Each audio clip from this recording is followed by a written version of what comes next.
Okay, you are watching and listening to Lex Between the Lines. I am your host, Lex, and I have a thrilling guest today.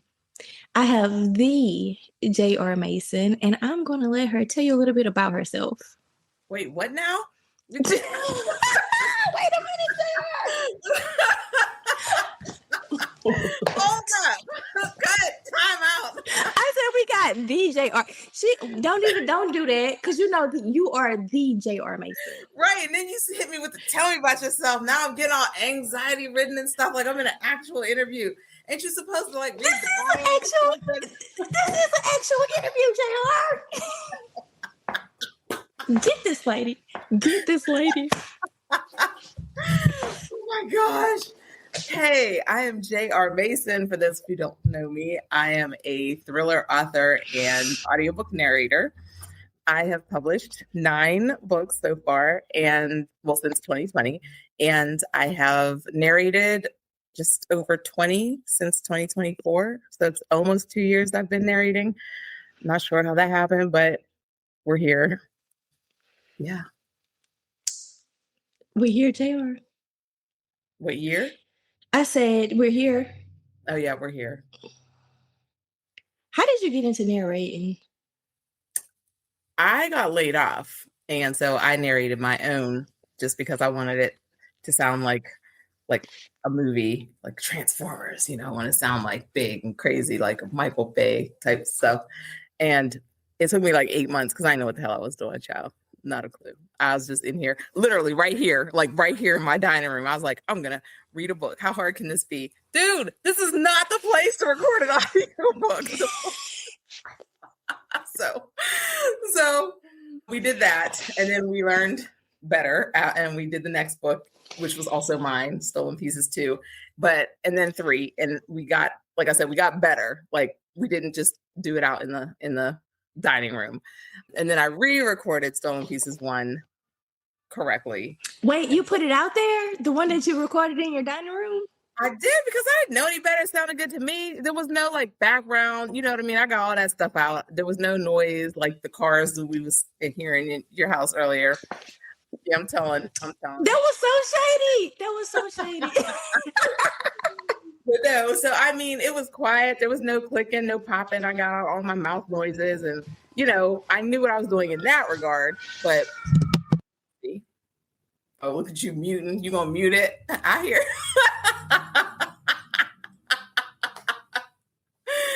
Yep. So I did put it out. I was like, this is the bomb. This is dope. And then I did the next one correctly. And then I listened to the first one, and I was like, it sounds hollow. Like you can tell I recorded it in like an open space. So I was like, okay, we're going to re-record it. So now everything's on point. But that's how we started. Like we didn't know what we were doing. And now we're here with over 20 fully immersive audiobooks, sound effects, and so embarrassing, especially, and then I'm on with an actual a narrator, and then for my background to have all these fucking noises. That's okay. Oh my God. Did anybody say anything, or did anybody notice the difference between when you switched? No, because it had 4.9 stars. The first one had 4.9 stars before, and it was up for probably 2 years before not 2 years. It's only 2 years old. Yeah. No, it's 3 years old. So yeah, it was up for 2 years before I re-recorded it. And if you just listen to just that book, you can't tell that it sounds a little more hollow. But then once you listen to part 2, it sounds completely different. You can tell that I was insulated this time. So I was like, I can't do that. I need it to all sound consistent, because that's going to drive me crazy. So did you take a class? How did you know how to go in and insulate and get your room ready? So I actually reached out to another narrator, and I was talking to her about it, because that's it. And she was very generous with her information, because we are not competitors in any way, shape, or form. Like she does these grandiose long books, and I'm like, 40K word or less me, please. I'm not trying to read your 14-hour audiobook. Like we're not doing that. 40K or less? Yes. Yeah. Is that a whole novel? It's like a novella. Like it's like right at the low end of novel, high end of novella. Yeah. Now, JR, do you have these stipulations when people come to you? Like how many, like the Yeah. count, the work? Yeah, it's on my website and everything. Like, I mean, now if it's someone I know and love, and I love your work and I've read your books, and like this is something I really, really just need to be a part of, then I'll make an exception and I'll go up to like 45.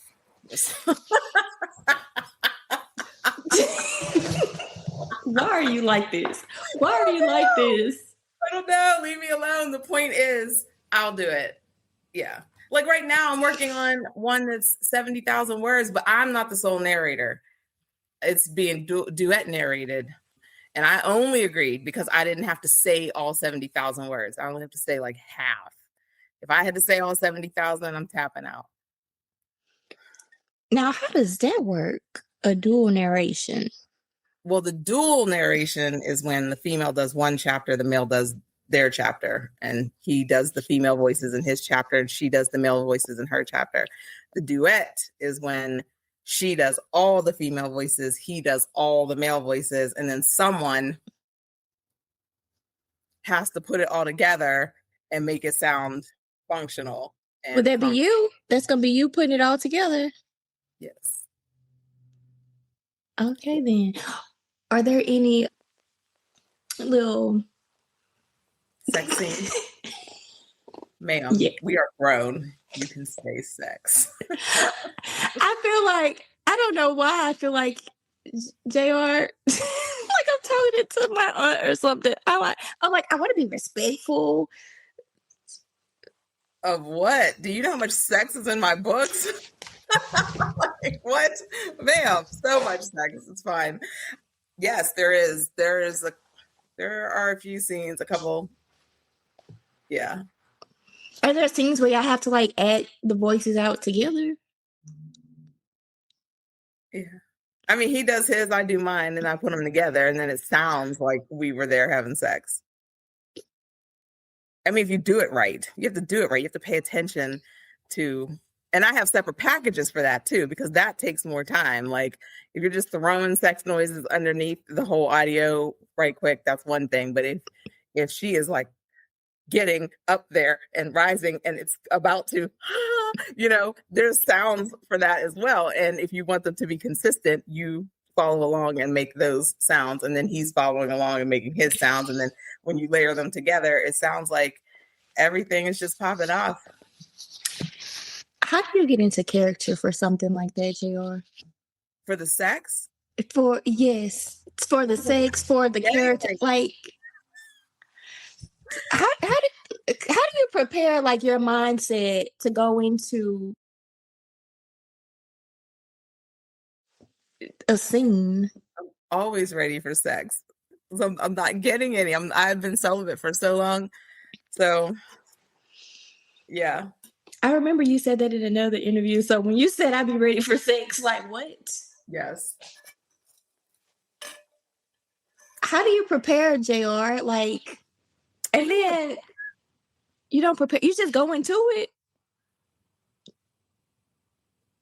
I mean, it's not like I'm having actual sex. I know. That's why I'm thinking that you would have to prepare for it, because what did you have to? I don't know. It made me think like you faking it. What you are faking it, but like. Yes, I'm acting that shit out. I'm reading it, and then I'm like, okay, this is the sounds I need. Let's go. And then I get to going. So yeah. How many times do you have to rework a scene? Because what? April, please. It's rare.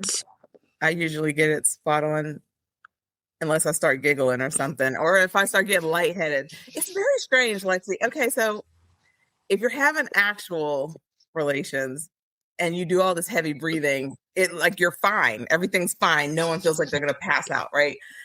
Mm-hmm. And normal. I was gonna say. But if you're doing it on your own and there's no catalyst and you're just starting the breathing and all the things, I like be getting lightheaded. Like there's a couple times I had to hold on to the desk, like, oh my gosh, I'm gonna pass out because you can't just breathe like that and stay like conscious. If that makes any sense. Like, girl, look, I'd be struggling sometimes. I feel like I'm gonna pass out. What do you mean you can't breathe like that and stay conscious? Are you choking? Like, are there like No, it's BDS? just lightheaded from all the because it's you know. I don't know, JR.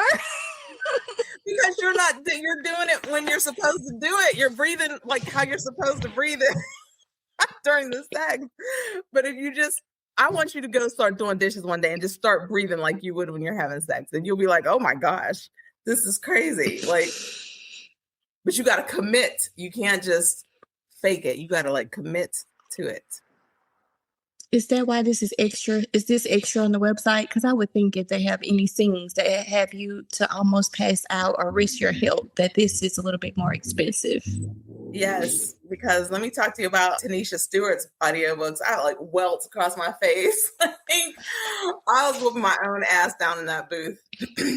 My thighs were all red from punching because I wanted, like, they have sound effects for punching, but the noise that comes out of my body for when I get punched or hit or choked or strangled or whatever, it sounds more realistic if you're actually doing it. I'm clutching my pearls right now because wait, what Tanisha Stewart book is this? Look where my pen at because I haven't read a Tanisha Stewart book that required all of this up in there. Yeah, sure you have. The Red series, you're telling me you're not read the Red series? That's been on my TBR. So what you mean to tell me is that I need to go ahead and you need to listen to it. So it has so it has punching and smacking during the scenes, the sex scenes. Oh yeah, no, not the sex scene. Well, yeah, I think she is being a little bit salted somehow. And the trainer, he was whooping my ass in the trainer, child.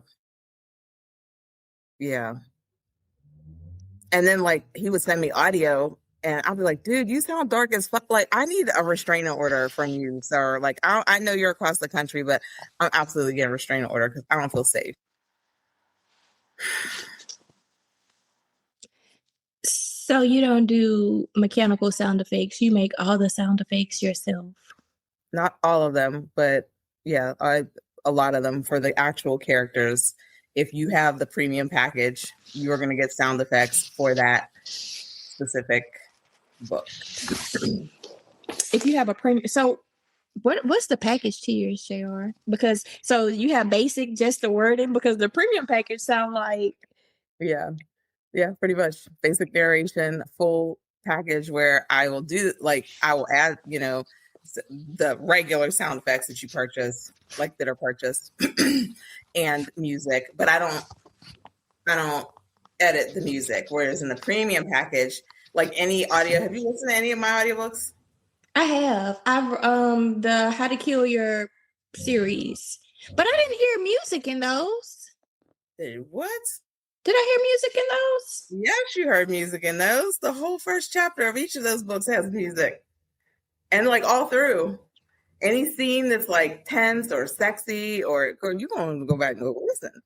But yes, there's music, and it is cut up to high heaven. Like you should hear the new one, Stalker, How to Kill Your Stalker. Like the music comes in, it comes out, it comes in, it comes down, it crescendo. Like it's cut up. I want this part of even though this is the beginning of the song, I want it here because this is where there's a lull in tension. So I want the music lower, and then so I'm cutting up and configuring the music all over the place when you have the premium package because I want it to sound how I want it to sound. Now I'm trying to think. Even in Samara's book, was there? How am I missing the music? Was there music in that too? Now I know they had scenes. They had sex scenes in there, and that was JR. That was another level. That was like, and I literally Carlotta, the one with Carlotta. Yes, Booger Snatcher. And what? booger snatch, the booger snatcher. Booger Because you gotta snatcher. say and not booger, because that's too proper. The booger snatcher. Booger snatcher. Mm-hmm. Like, that was crazy. Yeah, she ordered a premium package for that one. so that's a premium package production. So do you license the music too? No, that's like all royalty free music. Oh, JR. Let's get into these thrillers. For listeners who may be first discovering you for the first time, who is J.R. Mason? Like, how did you get into thrillers? I actually started with a nonfiction rom kind of com. I don't even want to call it rom-com because there's no romance in there. You're going to be hard-pressed to find a romance. And then I don't know what happened. One day someone was like, you should write a thriller. And I was like, I can't write a thriller. I'm Black. That's crazy work. And they were like, I don't understand your logic. And I'm like, because like, I feel like if you're reading a thriller, at some point the characters have to make stupid decisions. Like they have to keep the story going. Otherwise, if you have a super logical, smart person in the room, they're going to be like, wait, the noise is over there. Okay, I'm going over here. Because we're Black. That's what we do. We're not going to the noise. So then the book is over. So how am I supposed to write a thriller? Like make it make sense. So I had an idea for a thriller, but I was like, if I'm going to write it, I need my characters not to make dumb decisions and not to be doing stupid shit, right? And so that's what we did. We wrote Stolen Pieces, part 1, and nobody did anything really stupid until the very end. He wasn't Black. And so, and then that was it. The story was over. And then they were like, what do you mean the story's over? And I was like, it's done. And they were like, no, you need part 2. So I was like, all right, I guess. And so like a year later, I wrote part 2. And it was only supposed to be like a 30,000 word novella right quick. And it ended up being like a 68,000 word novel because them characters acted so bad and it's so good. And I love every second of part 2. That was going to be one of my questions. Like, what is the stereotype that you wanted to avoid in like thrillers? And I there's definitely one of Black people doing, because we just don't. Well, I'm not gonna say that because I'm a different kind. Because I'm nosy. I'm like the nosy Black person. Like, now what was that? Not to the point where I want to go check it out, but don't do it, girl. How to Kill Your Neighbor. Now, you know, I had that little incident with my neighbor. And then, well, I don't even know if they were a neighbor or not, because I still don't know where they came from when they dumped that trash in my yard. And what'd you do? I reported her, but I should have pulled a Rhea. Raya. Because how you call this lady the wrong name, and then you even try to correct. Where did you get these characters from, JR? My neighbors. Wait, JR, these are your actual, like, they're modeled after your actual neighbors. Why y'all don't be listening when I talk? I feel like y'all don't be listening when I talk. I done told y'all this book is based on my real life neighbors in my real life hometown, on my real life street. And they read it. And I did not change all their names either. I only changed some of their names because look. And now they act like they don't want to come to the Memorial Day cookout. That's fine. They read the book. Mm-hmm. How do you approach your neighbor and tell them, how did they get their hands on the book, JR? They bought it from me. They bought signed copies when it released. Did you tell them that? Yes, I told them. I said, write a book on how to kill your neighbors. I was like, you're probably in it. And they're like, yeah, it's fine. The one who probably needed to read it didn't. I don't think they read it. They didn't read it from me anyway. What was it? Have they gave you any feedback, or what was their reaction to their character? Did they realize that was them? Yeah. The one girl was like, I want a Team Amelia t-shirt. The passive aggressive one. Yeah. She is in real life. That's the shit she does in the book. She would do in real life. We love her, but yes. So you have a Christina who has like a swinging door of being. Okay, so no, I don't have one of Wait, those. That one I don't know. Not on my block. Yeah, no. That one was completely fictional. but there is a Linda, so you don't have an HOA. No, Linda did not create an HOA. However, my best friend lives in an like complex with an HOA, and all of those things she was cited for all of those things that I put in the book. And you're like, what? You want me to power wash the roof? Like, are you serious? And ironically, well, not ironically, legitimately, this is what happened. The person who is the head of the HR, his name was Christina, and she was like, can you a Christina for me? I said, say less. We've been friends since third grade, bitch. Who you need me to kill?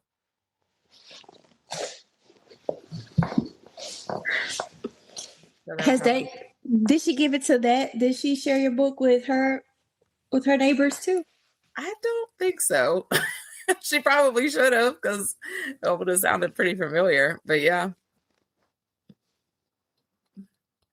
So technically, all the things that happened in the book, HOA related, are true. They just didn't happen on our block. I'm still reeling from that some of these people are real and that you actually gave them the book. Girl, this is all real too. This is my real coworkers at my real job. Yes. And so if they were to read it, they would absolutely know who is who, because the scenarios in here. Did you listen to this one yet? I haven't. I skipped around. I know, and they got on to me too because it was like, how the heck did you skip around on the book? Because when I first read the first one with Kiera and Anna, I didn't realize it was like a Book 3. series. And so then Listen to book 3 before 1 and 2.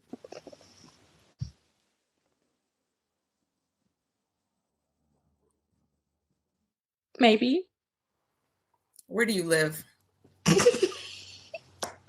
JR, don't start. Don't do that to me now. Now, it said on the Amazon page, it says this is book 3 in a series. On the Amazon page, inside of the book, in the front of the Kindle, twice. First of all, we're not gonna act like I be reading prologues and stuff. Like I don't just go to the meat of the book. It's in the Amazon description. It's in the Audible description. Did you listen to the Audible? I did. I think the first one, maybe. It literally says how to kill your neighbors or how to kill your readers. Soon as it tells, like, I'm like, I already know what the book is, so I scroll to where it starts. I don't listen to I just. So it's like the intro, the title. Because I'm like, I already know the title, so okay. Oh my gosh. I don't like the way you're looking. I don't like the way you're looking, Jay. Good. I hope you enjoyed that meal you just had. What are you drinking? Don't worry about all that. Ain't that nothing? Well, my point is, this is based on the real life coworkers. And if you've ever been a person of color who's always the only person of color in your workplace, this will be a heavily relatable book, because all of the things happened in real life in this book that led up to someone getting maimed or murdered or whatever else. It's the fact that you answer my questions before I even get to ask them. Like, are your characters based off of people that you know or real life situations? And the fact that the whole series is basically me wanting to kill people. JR, do you go to therapy? Not anymore. I need to. Not anymore. No, I do need to. Yeah. When you were going, did your therapist know that you were a thriller author? I wasn't a thriller author then. I was still writing normal books. You were still writing normal books. Yeah. I just can't see you because all I know you from is like thriller. What's a normal book, Jr.? I wrote Confessions of a Sane Single Woman, and that was super fun. It was about my actual real life dating life. It was a hot bag of trash. Like, these men out here in Pittsburgh are a special breed of mess. And the crazy thing is, I'm thinking I'm writing it for like Black women my age who are just like tired of dating, struggling with dating, over dating. And 40% of the people who bought that book from me directly have been men. Did they learn anything from the book? I am not actually sure, but they liked it. They enjoyed it. They laughed a lot because it's funny. It's hilarious. Like, a man wanted to release a bag of live crickets in my house because he was convinced my cat was bored while I was at work. Like, crazy shit. Like, these men are nuts. A real person wanted to release crickets in your house because your cat probably was bored. No, he was convinced. You couldn't tell him otherwise. He was convinced. Cat's bored. She's lonely. You're leaving her for 10 hours a day. She needs crickets. I live right down the street from the pet store. And so when I come to pick you up for a date, we're just going to release some of the crickets in the house, and then she'll have something to play with. Have you ever been around an actual cricket? We feed we feed them to the kids got a bearded dragon, and he wanted you to release those in your house. Yes, but I can imagine if it's in a enclosure with a bearded dragon, it's going to be quiet, right? It's No, not it's going to. not. No, it's not. No, it's Cricket? not. Yes, you can hear them. You can I hate it. I hate it. I hate it so bad, especially at night. You can Oh my god. But like after a day or two, the I think it's calcium that Monica sprinkles on them. They kind of quiet down after that. But that first night, yeah, Why would they be that loud, or they don't know they're being hunted yet? I don't know. And then after that first night, I don't know if they they realize their habitat or they accept their fate, but it gets a little bit quieter. But they still be hopping around, so they're still alive, but they don't make as much noise as they did when they first were dumped in. Okay, well, all I need is a bag of them mating and then creating little baby crickets. Like, no. And the craziest part is the one time a cricket did get in the house, I was on my way into the shower. The cat is just laid out in the hallway, and she looks up at the ceiling, and then she looks at me. So I look up at the ceiling, and then she looking at me, I'm looking at her, she looking at me like, are you going to get it? And I'm like, I guess. So I'm naked with a cup on a chair trying to catch a cricket. So then I had to put a robe on. I'm taking it outside to release it. I thought I released it. I brought it in. Cricket's still in the damn cup. I'm like, you know what? I quit. Like, I just left the whole cup outside. Just take the cup. You can have the cup. I'm done. What was your response to him? You are no longer invited to my home, sir. We're done. I'm good. And that was that. Like, I'm good. I see why you celebrate. It's been what you said 5 years. 6.5. Yeah. I would hate to be, but that's what my wife is. I'm never leaving her. I don't care. Cause Well, what? Confessions, you will never leave. That's what I tell people. Read Confessions and you will figure it out. You will work it out, whatever it is, because someone has pissed and left COVID and monkeypox in the dating pool. So, What was the last date you went on? Has it been 6 years? Have you been dating in between I've been those 6 years? dating. Yeah, I've been dating. Last date I went on was, well, it was supposed to be last month, but come to find out, the guy had a DUI, had a suspended license, but he lives an hour away.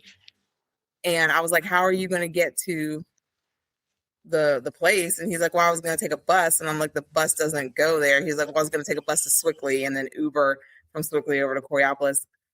And I'm like, you already live an hour away just by car. Can you imagine how long that's going to take?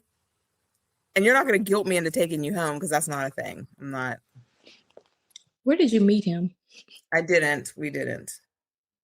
Did you meet online? Like, how Oh, did you? I mean, yeah, we met online, but we never met in person because I was just like, I was so. And then when he had said, he asked me like, "Oh, did you call the place?" And I'm like, "You asked me out, sir. Why do I have to call the place?" He's like, "Well, you've been there before. I figured you could just do the legwork." Did you know? Okay.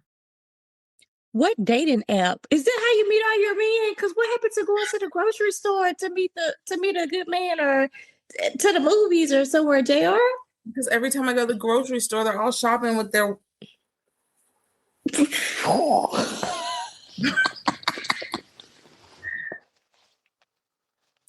They're shopping with their not they shooting their shot while they with their significant other. No, they're not shooting their shot. They're just with their usually white wives. It's usually white wives. Yeah. So, yeah. I live in that part of town. So, I was so that was gonna anyway. I'm still. Did you block? Did you have to block him? Because I feel like somebody like that you would have to block. no, he just stopped and I stopped calling. It was fine. And that was it. Because, yeah, I'm not doing that. And he had drank 2 40s a couple nights before. And I'm like, I didn't even know they still made 40s. I ain't seen a 40 since I watched Friday, but okay. So, yeah, and I'm like, so you're going to get your license back and you're going to lose it again because you're just out drinking and being reckless still. So, JR, a 40. What the hell website were you on to find what I think it was like Tinder or something. It was one of those. I don't know. because of 40? Yeah. Is that one of the swipe right or left where they match you? Because how did you get matched with him? A 40 is wild. It is wild. Like I said, but I'm not a drinker either, so I'm not really attracted to men who just be drinking all like that anyway. So if you have a DUI, then kind of like my interest like drops a lot just because you're already doing a lot of drinking that I'm not interested in being out with you doing. Do you put in your profile like what you do, like your hobbies and your job, like where you work? Do they know you're a thriller author? Like, is that listed? Yeah, I'm literally holding the book, and there's a picture of me from behind. Are we having like a tornado? What is happening? There's a picture of me from behind that says I kill people for fun. They still swipe right. I don't know.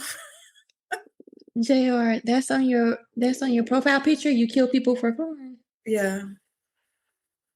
In the hoodie. The hoodie says it. And they you didn't try to put what?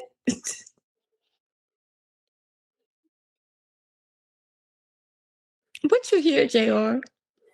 I think we're having like a tornado or something. Like, oh gosh, I'm sorry. Can you hold on 1 second? Mm-hmm. What's happening on the porch?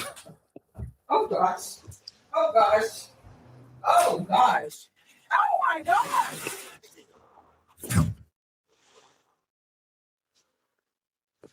Only JR.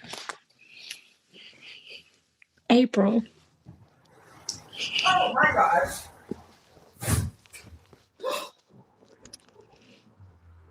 Crazy.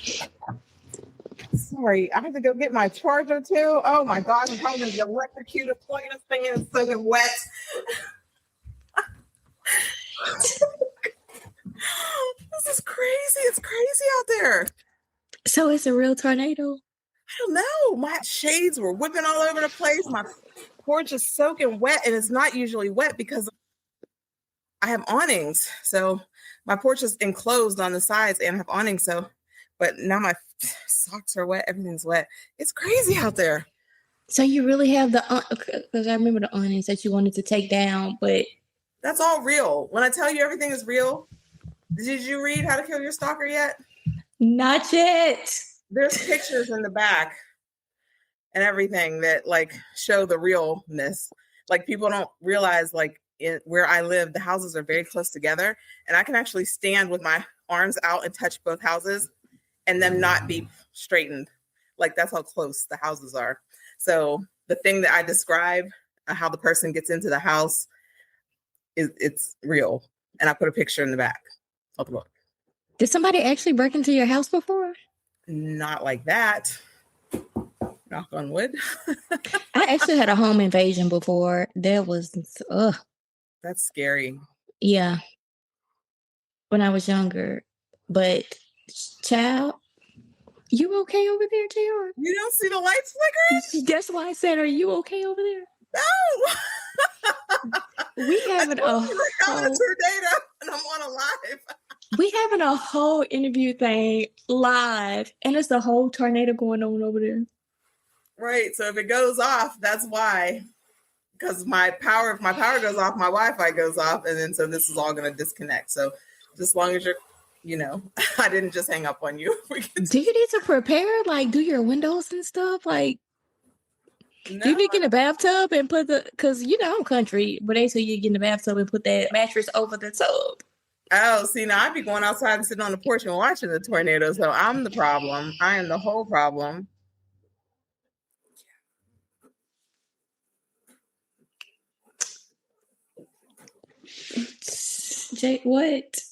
What, JR? There is, is there a diagnosis? I don't know, but I probably need one. Oh, man. It's the fact that you are so composed. All of that stuff is going on outside. Your lights has been blinking. You don't know if your power and stuff may go off, and you just still like, I may go sit out on the porch and watch it. Because I'm like waiting for it to take me away because I'm so tired right now. This administration got me exhausted, everything. So I just be like, take me. I'm like waiting for the aliens. Anybody just come. The aliens don't even want us. They don't want to deal with the BS. But some of us are good and normal as we can be. So some of us are normal, JR? Yeah. What's your idea of normal? Like, you could take me up there and I'm not going to touch nothing. I'm not going to touch nothing. I know everything we touch turns to crap.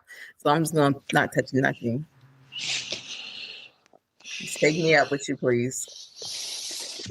Where's your cat doing all of this? She's probably either under the bed or down in the basement on her little perfect pillow. You have a basement? Mm-hmm. So where I record and, store people. Where did this creative side come from? Like, have you always been this creative? Yeah, I have actually. I was like writing since childhood, drawing. I love to draw and I play the trumpet. Yeah. Are you an only child? My mom's the only child. My dad, he was out there spraying it like a fucking fire hose. Like, really? So I'm probably related to all kinds of people I don't know about. Got sisters everywhere. But there's 5 of us that I know of. Yeah. Are y'all close? With some of them. Yeah. I seen your mom on a video. So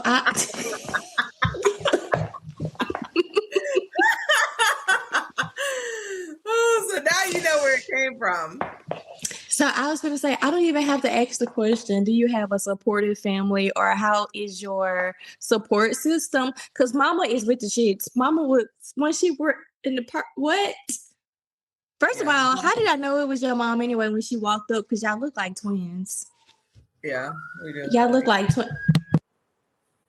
It's okay. Just let it go, child. Let it go. This ain't a J.R. Mason production. It's fine. Any other time, if I would have been sitting up here, it would have been just this nothing. But the day that I want to record my podcast interviews. Ambulances, fire truck. I've heard fire truck, ambulance, police cars. What is going on in the city? They know you're on the podcast with me. Is that what they're on standby? Yeah. Is that what it is? You should feel safe. I don't. Especially after you said this is your last meal. I hope you enjoyed your last meal. Yeah, because what are you listening to my shit out of order for? Someone else said that too the other day. She was like, "Oh yeah, I'm reading How to Kill Your Stalker." I'm like, "Wait, didn't you just finish Neighbors?" She's like, "Yeah, I just went straight to Stalker." And I'm like, "There's 2 books in between." She's like, "Oh, I can't read them out of order." No, they have numbers on them for a reason. And she was like, "Yeah, I felt kind of lost while I was reading this one." You think? Because you're missing 2 whole books worth of context. I didn't feel lost though. I felt like. So oddly enough, that's probably one of the only ones you can but use without being lost, but you would have more context if you read the first 2 first. And the way How to Kill Your Readers ends, you're like, this seems excessive over some flowers, but you did all this over flowers? No, we didn't do all this over flowers. We did all this because 2 books worth of craziness was happening. The flowers were just the icing, the straw that broke the poor camel is just in half. So, anyone just coming in and reading it without the first 2 books, they don't understand the gravity of the situation and why it had to be the way it was at the end. So the last one coincides with the one before that? Yeah, they go in order. They pick up where the previous one left off. I'm gonna start that one, the Stalker one, tonight. You need to read Coworkers first. Wait, I jumped around. I read the first one and then I read the third one. Did I do the second one? I don't think I did the second one. You didn't do the second one. Otherwise, you would be just as outraged as I am as a Black woman. You would be like, nah. Yeah. And then by the time you get to How to Kill Your Stalker, this one quite literally, it wraps back around to the first book, and it involves like everything that happened in the first 3 books is in this book. Like there's components. So it's helpful if you've read the previous 3 books. Otherwise, you're just like, this doesn't mean anything to me. Like I'm hearing the words, but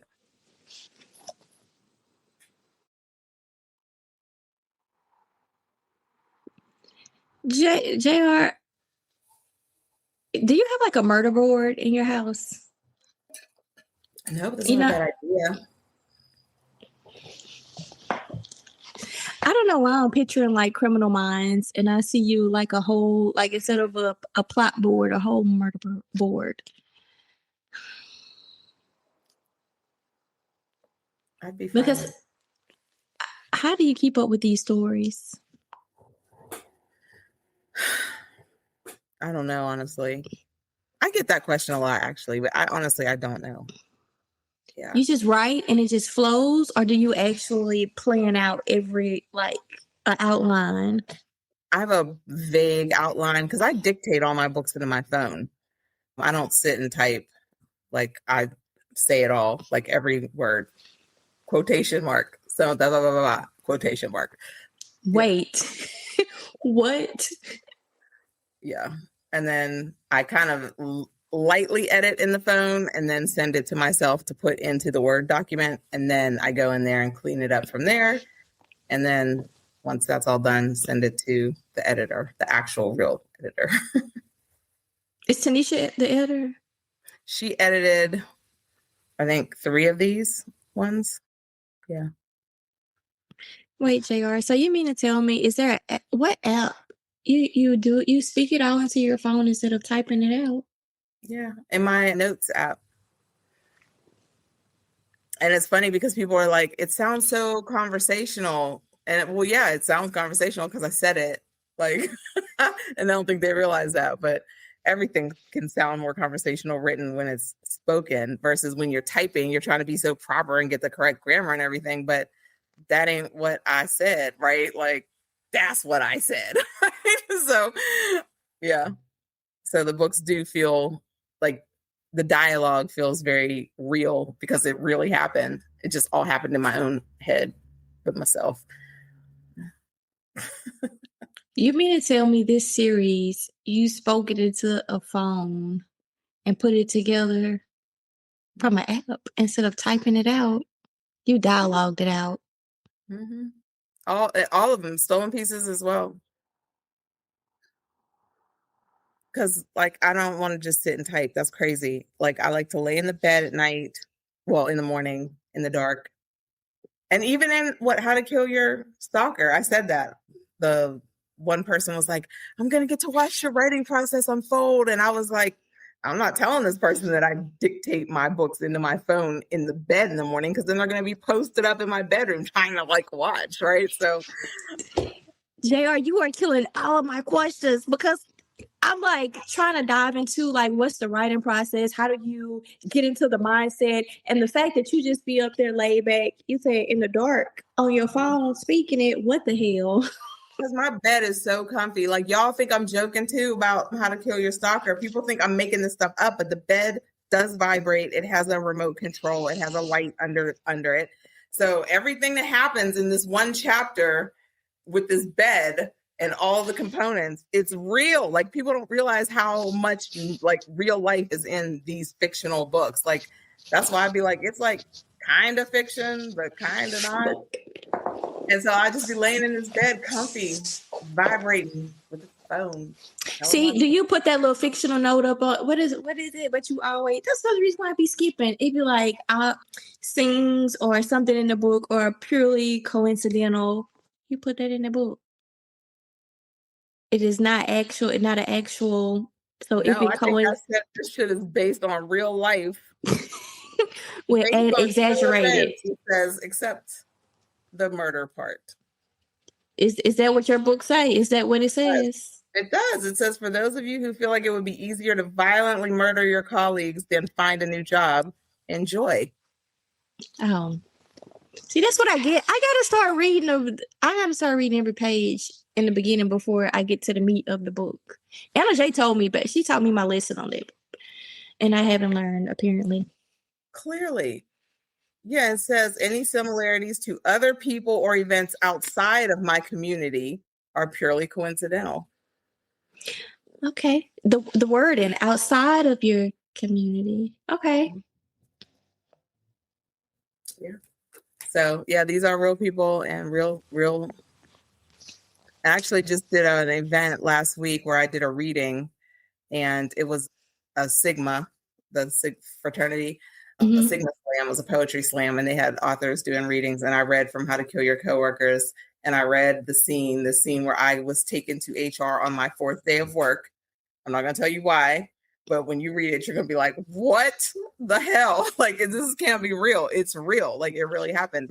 And so the fact that I'm in a room full of people who look like me and I'm reading this story and they were just like, like just outraged. Like, and it was a beautiful, connection to these people because they could relate.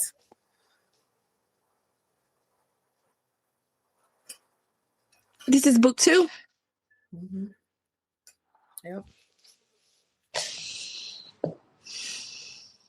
I'll send you the audio. Okay. Because I think I read the first book. And then that's why you didn't hear the sex noises. Look, that's why I thought about it. I was like, I didn't hear the audio on the first book. I read it. Girl, you just call me up next time. I'm gonna moan in your ear. Get this lady. JR, you have an Android or iPhone? What you got? Android. Okay. What, so it's compatible to call a moan in your ear? What? Why are you asking? I don't understand. Because I'm trying to figure out what app are you using? Because normally, you know how the iPhone users be like, let me feel superior because say it can do certain things like Siri and whatever. But we got a Galaxy. We just say, hey, Galaxy, or hey, But that's why I wanted to know where your Android or iPhone user, because I ain't gonna lie, I was gonna judge you if you would have said iPhone. I was going to Oh, judge you really hard. so I'm not paying more for a phone than I pay for my mortgage. That's crazy work. So there's that. You're paying more for your phone than you pay for your mortgage. And then they think they're smart because they break it down to those little payments and add it to your bill. But Yep. We're not doing that. Just give me my phone that costs like $2.99 or whatever, or less, please. I prefer less. now, JR, what kind of phone is $2.99? I don't know. It's like a moto. I don't know, child. Look, it works. It's alerting me to some stuff now. Is this the phone that you record on? Mhm.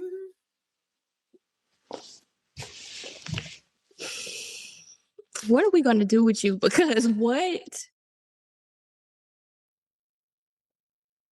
Yep. Like I'm truly speechless. JR, do you not understand I had these questions of like to go through your writing process of do you be up all night, how you disconnect from your characters, and the fact that you just told me that you sit up here, that you lay back and you just talk it out. But it was good. And the fact that the books that I have read and to now connect with your writing process, which isn't a writing process, it's a talking process where you talking into. I mean, but you're still writing ish. I mean, I still need an outline ish. I like just lightly outline. I need to know what's happening in each chapter. I did heavier outlining in like Stolen Pieces because that's a crime. It's like a psychological thriller. So I have to be on point with like everything, like every detail. So yeah, that was like very heavily outlined by comparison to this. But So what do you prefer? Psychological thrillers, chemical I don't want to give her any criminal thrillers, suspense. What's your favorite to write? probably suspense because I can put that in like anything. Like these are mysteries, but they get like suspenseful, but they're also funny. Yeah, and comedy, I guess, apparently, because that's going into everything. I'll get messages from people reading Stolen Pieces too, which is literally a psychological crime thriller. And they're like, am I supposed to be laughing like this? And I'm like, yeah, I guess so, because it's I was funny. gonna ask you, was book one on How to Kill Your Neighbors, was that a kind of a rom-com? Because I laughed on a couple parts. Yeah, How to Kill Your Neighbors. It's not rom-com, it's a dark comedy mystery. But yeah, it's supposed to be laughing. And coworkers will have you laughing just as well, especially like I said, because we can relate to some certain things, you know. Not that like anyone else who reads it isn't going to laugh and they can't relate, but we relate more heavily to certain things. So, What advice would you give to a Black author who wants to get into thriller? oh my gosh, just do it because we need you. Like, I mean, there's a lot of us. I didn't know there were this many of us. So, like, join us. Like, I'm always trying to get someone to come to the dark side. Olivia Renee Wallace, she wrote Fractured. Did you read Fractured? I haven't, and I talked to her. I read the trio with the book where her and I read Vengeance, and that was my kind of first, which you can't tell which is which, but they were like, yeah, Renee writes romance, and then she wrote a thriller, but she comes from like a romance background. And as I'm reading Vengeance, I'm like, she came from a romance background, but you can't really tell because Vengeance. I was like, there wasn't really any romance. Was that the storm outside banging on Yes. your Oh, door? the film just fell. I don't know what it was, child. You making me so nervous. Girl, I'm making me so nervous. Anyway, yeah, so when she wrote Fractured, that was like her first, I guess, like into, kind of thriller. And it was like the version I read, I beta read. So it was just like if you just go like tip your pen this way, it's gonna go extra dark. So you need to decide, are you writing it for the romance people who want to try a thriller, or are you writing it for the thriller people because if you are, tip the pen, make us go a little darker. And so I don't know what she ended up doing, but I was like, come with us, come to the dark side. You don't need that romance stuff no more. Like, so I'll be trying to like lure them. You trying to do the eyes again, JR? Do the Lord. I'll be singing them my siren song so they come to the dark side. Oh my gosh. This is crazy. So yeah, that's what I would tell them. Just come on, just do it, and we'll figure the rest out when you get here. Are you okay over there? Because your light's just a blinking. I know. You just don't know how nervous I am. I'm already scary. You just don't know how nervous I am for you. I am too, because I haven't eaten yet. And if the power goes out, and then what am I going to do? So yeah, I'm hoping the power don't go out. How did you find your thriller community? Tanisha Stewart. Yeah. She actually read Stolen Pieces and hated the main character, but she enjoyed the story and she gave it a really good review. And she didn't tag me though. I didn't know. I had no idea who this girl was. And then she read Stolen Pieces too, and she was like, what did I just read? And then she made another video and she was like, I hated the main character. I read part 2. Everyone needs to go read this book right now. And I'm like, no, stop. They cannot go read this book right now. They have to read book 1 first. Lexi. Read book 1 first. And then so Tanisha was like, you ate this up, left no crumbs. We got a thriller group on Facebook. Come join us over here. And I was like, okay. That was it. The rest was history. Yeah. And then Kira, I read a story from her in an anthology, and I just slid into her DMs and I was like, hey, I really liked your story and I love your writing style. And she's like, thank you, we can be friends. And I was like, okay. And then like, that's how easy it is to be friends with a thriller author. You slide into our DMs because you got to be creepy as hell. And, you know, to just, we kill people every day. Do you want to come say hi? Okay. Hi. So yeah, we're very friendly. I didn't realize there was that many Black thriller authors until I joined the Black women who read and write thriller. Mm-hmm. Yeah, it's awesome. I love it. And you see those videos that we've been posting for the thriller event in October. Who put these videos together? Who directed these videos? Because it's saying you. Yeah. And the craziest part is I did not send them, I didn't tell them what the story was. I just sent them a line. I said, here's your line. And here's some context. Like, these are the facial expressions, types of facial expressions I need, like shock, like shifty behavior. And that's it. And they sent me a line. They had no idea who else was involved. They had no idea who else, like what the other lines were. They didn't know the script, nothing. And then I posted a video and they were like, oh my gosh. April said Fractured was good. Look, now I gotta go add Fractured, Stolen Pieces, 1 and 2. And 3. It's 3 of them. Mm-hmm. And by the time you end 2, you're going to be like, you have to dive into 3 because 2 picks up before 1 even ends. And so if you're one of those crazy motherfuckers that's not reading the prologues and the epilogues, don't start. Those are important. I feel like she just called me a crazy motherfucker.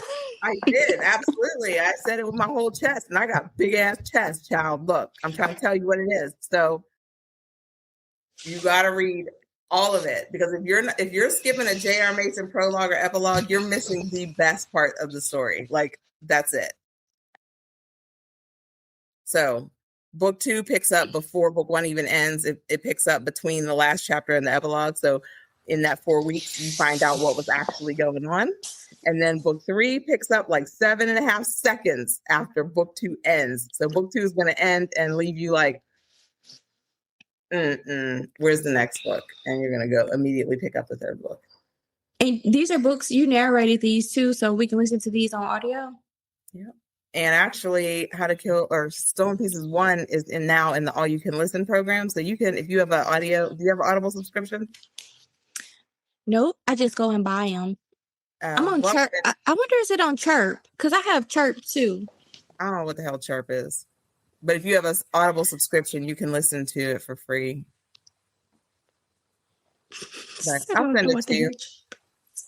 hell. I I don't. don't know what the hell Chirp is. Have you ever narrated a character that just stayed with you? Other than myself, I'm with my psychotic self every day. Probably my so hard. Yeah, that's a hard one. Yeah.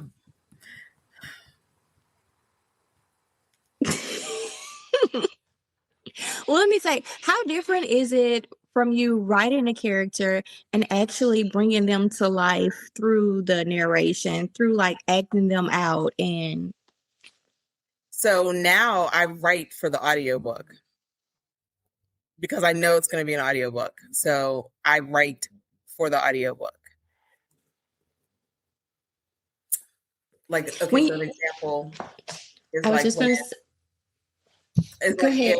um someone says, well, stop doing that, or I will, and then someone's about to interrupt, instead of saying so and so interrupted and said, screw you too. No, you put screw you too first. So when I say, you stop doing this or I'm going to screw you too. So when the audiobook comes, you're going to hear the interruption, like the actual interruption, not me saying, and so said and interrupted and said, and then you hear this dramatic line, screw you too. So if you just move certain things around, everything sounds way more dramatic for the audiobook production. So I now write for the audiobook production, and the fact that I know there's certain words that I have issues with. Any names that start with S, for whatever reason, my S's just are hateful in the mic, and so I avoid names that start with S now. So you're not going to see any characters that have an S or a starting name. Yeah, So and just Samara starting with an S, not with an S in their name, because I was gonna say, say Alexis. starting with an S. Because for whatever, I don't know why, they were just hot. I hope, I think I worked it out, but it was a struggle with Samira and readers because I had to say Samira a lot. So, yeah. When you're reading other people's manuscript, do you go in and kind of revise it, or do you stick to it, or do you kind of let them know that if they did it a certain way? How does that work? No, I stick to their manuscript for the most part. I do ask if, well, certain people I just don't ask. Like Tanisha, she don't care if I say, if she writes going to and I say gonna, because that's how we talk, right? You read Mm-hmm. it going to, but that's not, we're not going to say I'm going to do this. I'm going to do this, right? So little stuff like that. She doesn't care. If there's something major that needs to be changed, I will, let them know, or say, hey, is it okay? Because this is a weird inconsistency and you messed up this person's name here or something, you know what I mean? So just letting you know, I'm going to say the correct name that's supposed to be here, and you're going to want to go change that in the manuscript. But yeah, I stick to their manuscript. Now, my manuscript, child, my manuscript be all over the place because I didn't know this immersive reading was a thing. I was like, they're going to listen to it. They're not going to know it's different. I was just gonna say, so what about when people are doing immersive reading and they're reading and listening along to it? Look at April. Can you see these messages? No. You can't see these comments. No, because I'm in StreamYard with you. Oh, Oh now I wait, see let it. me. Can you see them now? I was wondering, can you see these? You sipping shit. Yeah, April knows about stolen pieces. I'm gonna stop skipping. I'm gonna stick to the order, but at least I go back though. Like I read 3 and then I went back and read 1. But Yeah, because yeah, Monique did that mess too. And I was like, come on now. So, but yeah, I stick to them. And yeah, I didn't realize how often people were doing that immersive stuff. So now I stick to my own manuscript. But I'm like, it's my book. I can say what I want. Not when you wrote one thing and then you in the audio saying something else, and we trying to read and listen along at the same time. Because I didn't know it was a thing. I don't do that. I listen to the book. So in my mind, it's like I'm picking a medium. And then the one girl reading Utopia, she bought all the books from me. So I sent them to her and she started reading them. And then she was like, well, I have to get the Kindle. And I'm like, fuck you need a Kindle for? You bought the book. I'm very confused. And so she bought the Kindle and I'm like, okay, thank you. And then she's like, okay, now I'm just waiting for the audiobook. And I'm like, I don't understand. Well, okay, so that I do understand. I do understand wanting the audio because my audio, I'm sorry, it's going to be epic. I said what I said. I said what I said. Okay, then, man. The audio is going to be, I did. Because you think you read the book, but it's not the same. Like every one of the books I've ever performed, like the Book of Snatcher is a whole different experience listening to it and reading it. Like, it's just... And I read it first, and then I heard the audio. And what did you think? That was a different experience. And then I did immersive. Exactly. It's like a whole different... So, and I'm sorry, but that the whole production of that book, if they don't give that thing some sort of audiobook award, and they're not going to because it's called The Book of Snatcher and it's kind of creepy and crazy, but that shit needs an award. It was so good. The audio is so... The way you brought those scenes. Yes. Oh, and then there were some disgusting scenes, and I thought reading them was cringy, but listening to you and making the sounds. I know. And when I tell you, I was like, Anna J, she said, Samara's going to ask you to do this audiobook. And I said, no, she's not. I was like, this audiobook is like 50 pages. She's not going to ask me to do this audiobook. And she's like, it's coming. Right. And then here comes Samara. You want to do this audiobook? And I was like, no, I don't. But I didn't have an actual reason. Like, there was no actual reason legitimately that I could give her to say no, other than the fact that it's called The Freaking Book of Snatch. And that's so gross. Like, I'm so bothered by this title. I don't have words. And the whole idea of all of it. But so I was like, all right, I guess I'm doing it. Did you have to... How many tapes? Like, did you get through that straight through? No, there's a bonus chapter. Did you listen to the bonus chapter? Or did you stop at the end? You just stopped. Mine didn't have a bonus chapter on there. It had a bonus chapter. If you have an audio, I don't remember it having a bonus chapter. It has a bonus chapter, and you need to go back and listen. The bonus chapters on my audiobooks are epic. If somebody in the comment section will tell her about this bonus chapters, a bonus chapters slap. Was it added after the fact? Because I didn't have a bonus chapter. You did. You just didn't keep listening. You just heard the end, and you stopped listening. Samara, did it have a bonus chapter? Samara? Yep. And you didn't listen to the bonus chapter on How to Kill Your Readers? I didn't know it was a bonus chapter in there either. Almost all of my audiobooks have bonus chapters because I have intrusive thoughts while I'm narrating and they need to come out. And so then I started putting them in the production. I just was like, so when it say the end, it's not really the end. Then why you say the end? And then you will be like, hold on. The story, and you need to stay for the bonus chapter. And the bonus chapter is before the end credits. So it literally goes right in, right? I say the end, and if you just let it keep playing, a next chapter is going to pop up and I will start talking and I will be saying some of the craziest shit you have ever heard in your life. And it's all stuff that you were thinking while you were listening to this book. Because I'd be like, what was she thinking when she wrote this? This don't make nobody sense. And so all of the intrusive thoughts that you also have, that I had while I was narrating this craziness, it all comes out. Yeah. And right now, it's crazy. The bonus chapter that's happening right now in the book I'm currently narrating is longer than most of the chapters. What? I'm going to have to cut it down because it is... there's a lot going on in the book. So, and it's funny. They're funny. What are we working on next, JR? What's Right. next? Have we wrapped up the How to Kill series? Or are we going to continue? No, we're done. That's it. So what's next? We're just focused on narrating other people's books. So I have If I Was Your Best Friend by, is that Daisy Savage? Yeah. Which is, Tanisha Stewart, one of her many personalities. Wait, what? You didn't know Daisy Savage was Tanisha Stewart? Tanisha, I'm not going to play with you. All I know is Tanisha and Niche. Who is Daisy? Tanisha, Niche, Santiago, Nisha, and Daisy Savage. I said, that sounds like a stripper, right? But she was like, so yeah, Daisy Savage. So I'm working on that right now. And then next up is, oh shit, I Promise I Won't Lose. And that one is by Nisha, which is also Tanisha.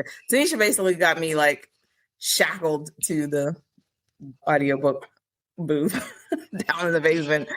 Then after that is Jenny Davis's, oh gosh, why is my brain like tanking with the titles of these books? Is that Tanisha too? Not Your Everyday Tales. No, that's Jenny Davis. She's a real person. Not a figment of Tanisha Stewart's imagination. And then after that, I have another Tanisha book, Meet Me at the Altar. Meet Me at the Altar. Something about an altar child look. And nobody's getting killed in those books. So I'm very disturbed. So they're not thrillers, are they? Not Your Everyday Tales is like horror-ish. Yeah, so that'll be like darker. But the ones that Tanisha has me doing right now, they're not thrillers. And I'm like, can we just drown him in the shower? Because if we hit his head hard enough, he'll pass out, and then you just run the shower over his mouth.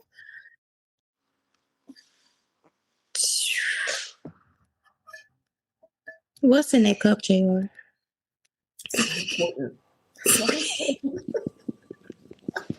Cause what? Did you just make up a whole? I did. I tried to get her to add the scene and she wouldn't add it. And I was like, well, what if we push him in front of a car and like a truck hits him and he has like a traumatic brain injury and he loses his memory. And then so he becomes like a killer because like something went wrong when he woke up. She was like, no. I'm like, oh. So yeah. That's okay. So do we narrate? I was going to ask, do we narrate for mostly thriller projects? Is that where you thrive at? Because it seems like this is where the ones that you actually love.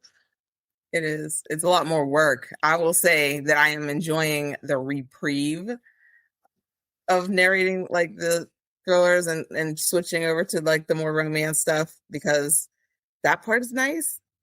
With the thrillers, like when you go back and listen, you're going to hear, like when I send you coworkers, you're going to hear these sound effects. You're going to hear all this tense music. I have to build tension. I have to build suspense and make it sound like you're watching television. I don't have to. I want to. And so, but that's what other people are paying me to do with their thrillers, right? So that takes a lot more work. It's a lot more time. I don't just pick any random sound effect. I don't just pick any random music. Like I want the music. I will have the music and my audio track playing at the same time to make sure that music is suitable for what I'm saying, right? And I can manipulate it the way I want it. So, I mean, so much time goes into it. I don't think anyone realizes. They just see the finished product and they're like, oh, this sounds great. And then that's it. But a lot of time. Like I did Kenya Mosdon's Progeny, and her very first line was, wind isn't supposed to howl like this. Do you know how many types of wind there are, Lexi? How many types of what? Wind. The wind isn't supposed to howl like this. There was like 96 types of wind. I need to find the correct type of wind, right? Oh my God, Samira, I'm so I hate her so much. I will never hate anyone. I was up here reading the comments. just popped up on my screen. Samara, who said, I can't wait for How to Kill Your Neighbors books 5 through, what is that? 5 through what? 50. Samara, please. Because everyone keeps asking for a next book. There's no next book. We're done. I don't think they're ready to be done, JR. Well, I am ready to be done because I am tired. I don't think they're ready to be done. And JR, have you ever the what? drama from the How to Kill Your Neighbor from the How to Kill series? This one? Mm-hmm. This one ain't even got nothing to do with my book. Some craziness that happened over on Threads popped off, and then out of nowhere, I just start getting random 1-star ratings. But the drama on Threads, that don't have nothing to do with my books. That don't have nothing to do with my readers. Like nothing. So why are y'all seeing my book and my title and being like, oh, you're killing the readers too? Fine, 1 star. That don't have nothing to do with us. We're thriller authors. We have an actual relationship with our readers. Like 8 of the 10 people I marked in this book, they're my actual readers. Like I'm cool with these people. We're like tight, cool online friends, right?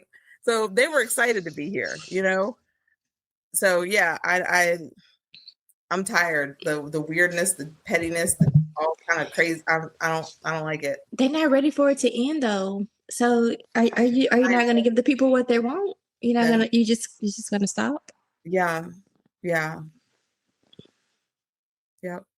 And it's I don't want to say it's their reader's fault, but it kind of is the reader's fault because like I'm tired. Not my readers, my good readers, you know. Did you plan on the series being 4 books? Did you plan it like that? No. Girl, this was a standalone. This was supposed to be a standalone. There was not supposed to be 3 more books after this. I was supposed to write this 1 book just so I could have a standalone. I don't have any standalones at all. And every time I write a standalone, they're like, what's next? We need the next one. And I'm like, there's no next one. And then they lose their religions. And then I end up with the next book. So, and I was convinced that this was the end. So I sprayed the series. I have them sprayed. You don't spray the series until you're done with it, right? And so then another book came and got to respray the series now. So, yeah. Have you ever turned down a narration? Because I know, do people put in like applications for you to review to narrate their books? They'll just message me. I'll send them to my website. And some of the people, I'm just not in their budget, which is fine. You know, it is what it is. The price is the price. I spend a lot of time doing what I do, and I do it well, and the price is the price. But I do offer very flexible payment options. Like the one chick was like, can I make 8 easy payments? And I'm like, you sure the fuck can? Now, when they make payments like that, do you do it through a system like Affirm or through Afterpay? Well, if they do Affirm, then they're usually just doing it on Affirm. They'll put the deposit down on Affirm and then pay Affirm. But if you make the payments to me directly through like PayPal or Zelle or something, then you don't have to pay whatever their service charges are. And so once you get to half, because I require half down to get you on the schedule, then put you on the schedule. But you don't give them the finished product until they're paid, until all their money's Oh, yeah, no. Everything has to be paid in full. And that's even with the regular contract. If they're paying half to get onto the schedule, and then once it's done, they'll pay the other half, and then I send them all the files.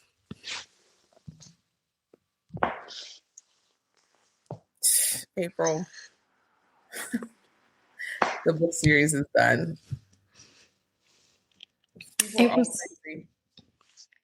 April says she don't know why you on Beyonce internet lying.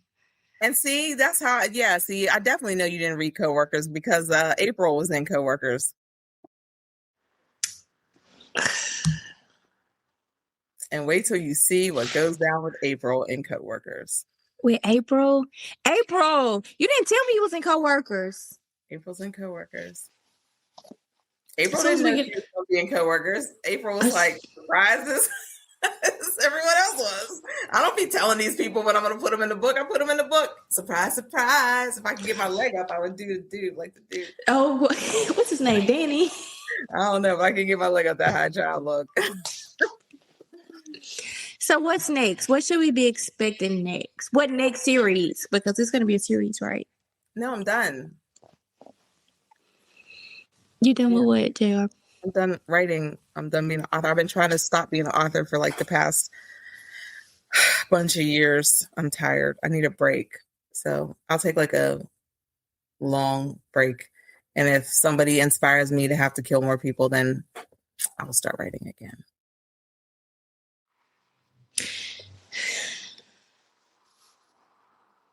Was that supposed to be convincing to who? I don't know, but I'm tired. Like y'all think I'm playing. I am so tired. Like this whole situation thing I'm telling you about had me all the way stressed out because I don't know. I'm not accustomed to just seeing random 1 stars. Like, so when they just started coming in, I'm like, it threw me off. I'm like, what is happening here? These people clearly didn't read this book, because you cannot read and love these two and then pick this one up and be like, this is hot garbage. Like, that's not a thing. This is crazy. This is so much fun. So, But have you really made it if you don't have trolls? if I don't have what? Trolls? I mean, yeah, but that's not like, if that's the case and you really hated the book and you think it's 1 star, at least read it first. Don't just give me a 1 star based on the title because of some drama that someone else is having over. They don't have nothing to do with me or my books. Like, that's the part that like had me just so over. Wait, I missed that. What do you mean missed it? I just told you about that.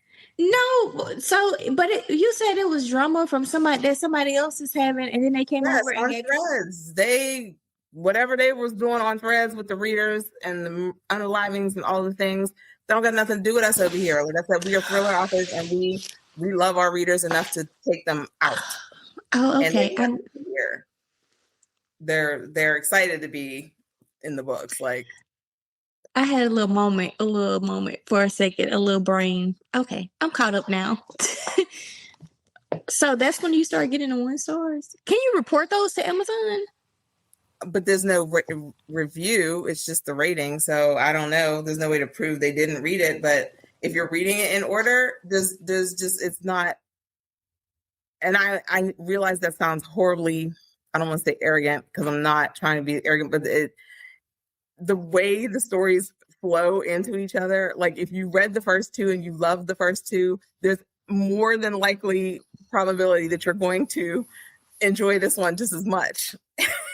So I don't believe those people actually read it, and it was very coincidental that those random 1 stars just happened to pop up after that particular drama there, because before that it wasn't.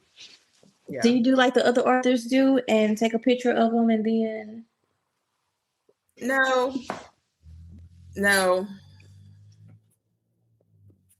Yeah, no, I didn't. I just, because I was hoping that, I guess, I don't want to call any more attention to it, because all of that drama over there. So I was just like, let that drama just die down, and hopefully it will just, Is there a way to reach out to them? Like to reach out to the reviewers on Amazon? Is it on Amazon or Goodreads?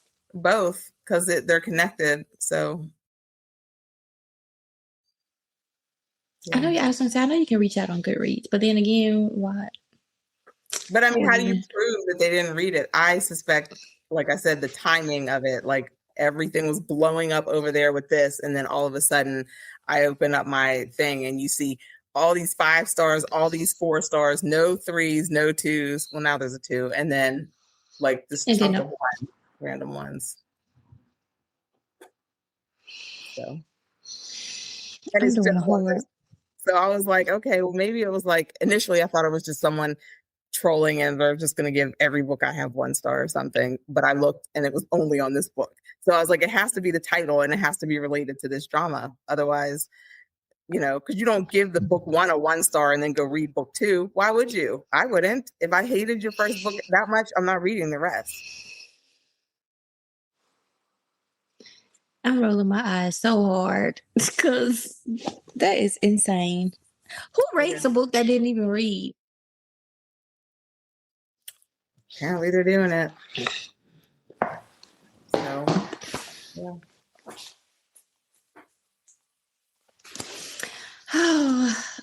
I do have another question. What element is a non-negotiable in a good thriller?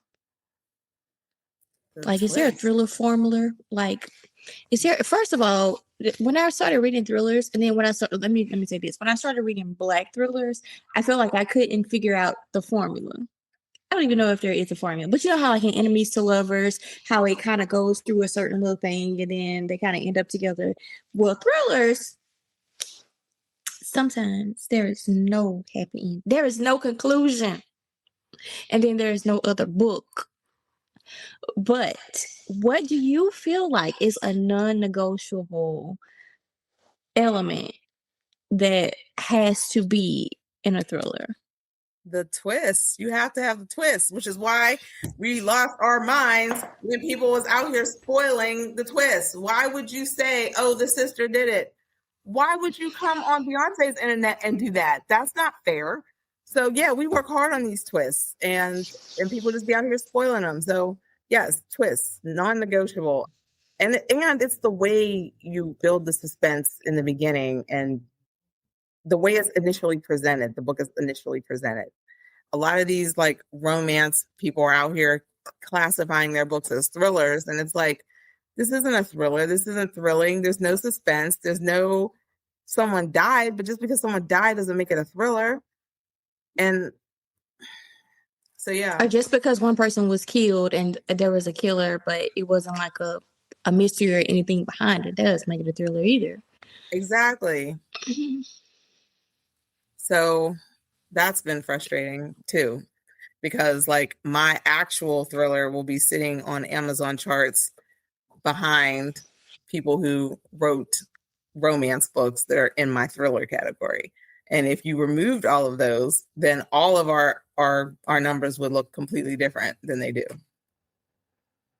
And Amazon just classifies everything according to how they want. Do you get to put in your category on Amazon when you upload your books? Mm-hmm. They're putting them in our categories. Because I've seen some people say Amazon just categorize you however they want, but you have the option to put in what category you want to be in. I'm just clarifying that. They give you 3 options, 3 places to put your stuff. I tried. Now they will move your shit. Like I ain't gonna hold. They will do that because I tried putting this whole series under self-help. Stop! Nurse. I can. This is very helpful information. Nurse, she is out. What? Yes. This is a self-help book. Stop, JR. You tried to put it under self-help. I did. I don't think it's still there anymore. I think Amazon moved it. They was like, this lady crazy. Cause what? What? JR, please.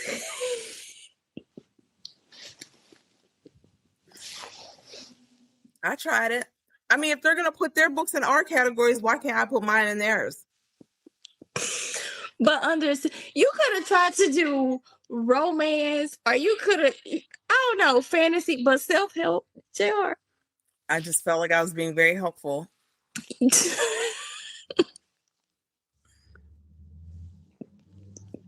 Yeah. What? That's like trying to put it in like a motivational category, JR. That's an idea. Yeah. No, it is not. It's not. I don't like how you're crushing my dreams.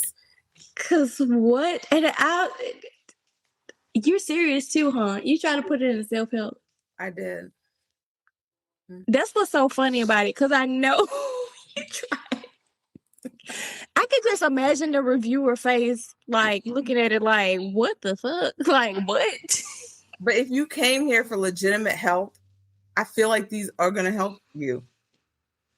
How, JR?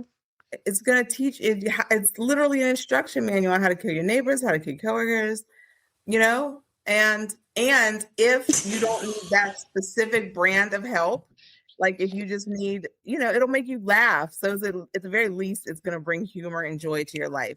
So if you're that down on life, these books are going to lift you up. JR, it's Yes. gonna bring humor and what to your life? Joy. Did I say joy? What did I say? Get this lady. Get this lady. It's gonna bring humor and joy to your life, sure. Yes, it's going to be humor and joy. This lady is insane. What was your therapist's name? Did your therapist drop you, didn't it? No, Did they end the relationship? no, I did. He was fine. Oh my gosh. He looked like Morris Chestnut. It was a he? Yes. Oh my gosh. Dark chocolate drop. I was like, sir, how's you doing? I don't even want to tell you my problems. I want to take my clothes off on this virtual computer screen. That's exactly why it was virtual. That's exactly why. Girl, I've been out here ruining marriages left, right, and center, child. How long did you see him for, JR? Maybe 6 months.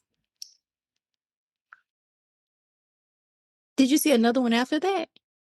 Did he refer you? No. But I did try to find another one after. I didn't feel like that was going to work. Is writing these thrillers like an outlet? Would you say it's like an outlet?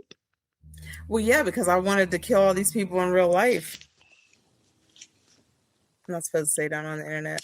I don't think you're supposed to. I know you on somebody's FBI watch list. I know. Please don't add me to that list with her. I am just the interviewer. I am just the interviewer. Because what? Yes. Well, I didn't. Obviously, I just wrote the book about it.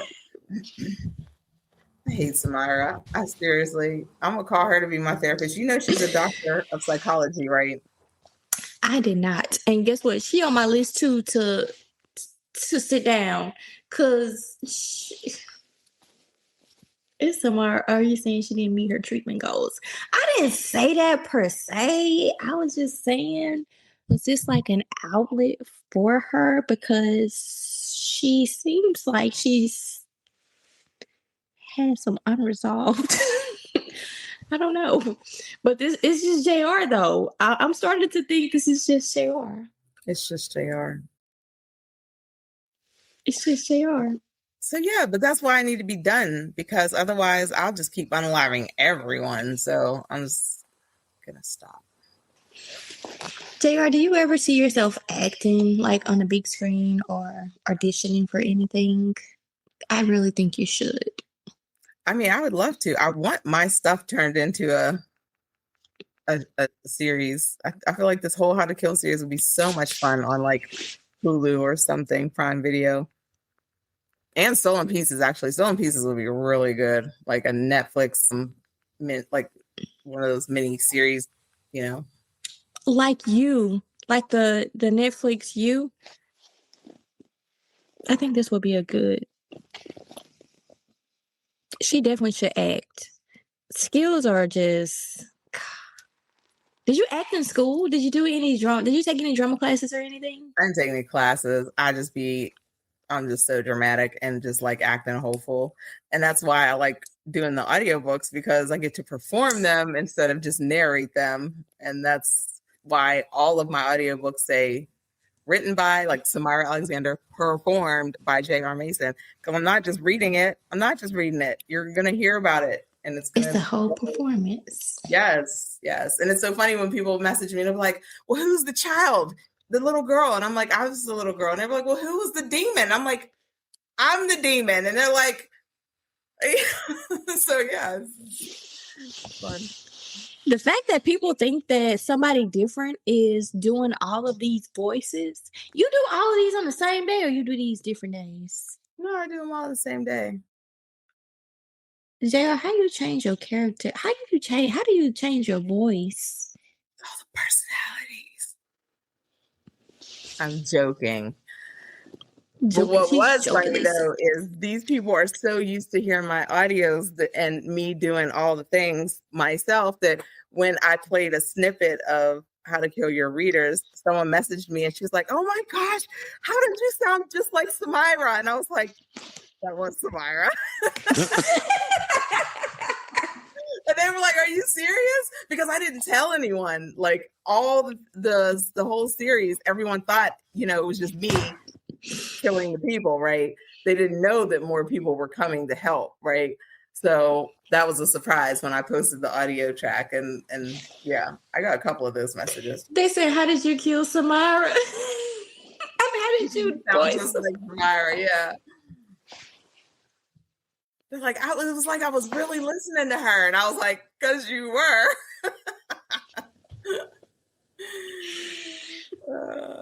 April, you know April. Mm-mm. Yeah, see, that's what I'm saying. That's why it's self-help. Surprise. April. Child. Yeah, that audiobook was definitely a surprise. JR, how do you keep up with the voices? Like, how do you keep up with who is who? So I don't really do too many different voices. So if I have to record the next day, obviously I have to record the next day because I'll just listen to the previous chapter to know like how I'm supposed to sound for this character versus how I'm supposed to sound for this character, and then hit record and get to going. Do you do any warm-up exercises like with your voice or anything? I'm probably supposed to, huh?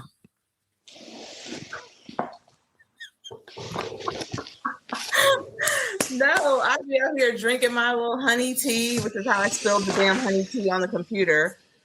And, I now don't scream anymore. So that sucks. Why did you scream?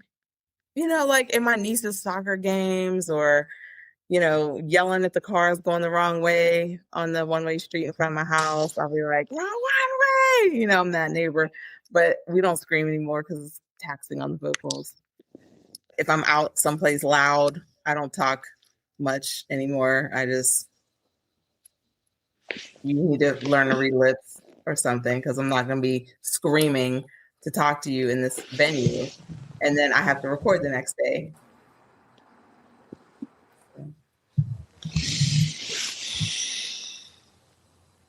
What's the most memorable reaction that you have gotten from a reader or a listener? Most memorable. Mm-hmm. Oh my What then God. went down in the DM? What have someone messaged you or told you that was like it just stuck with you? That's so hard because I get so many, and they're all so nice. Like they're all so nice. Like Kira told me my audiobook sounded like Pornhub, and I was like, oh, thank you.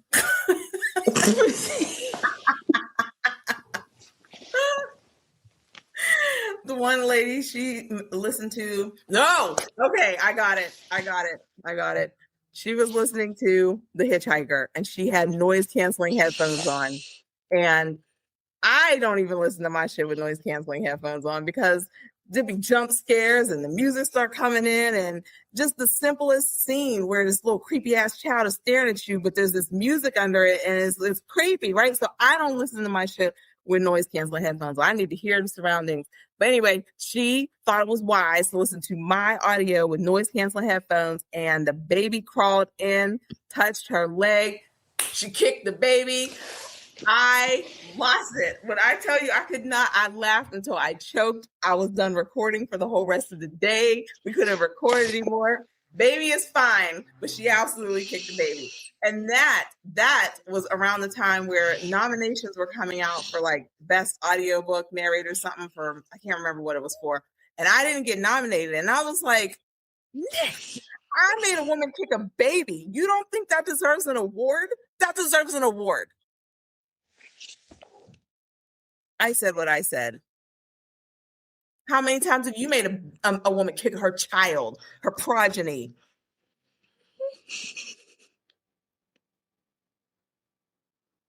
Yes.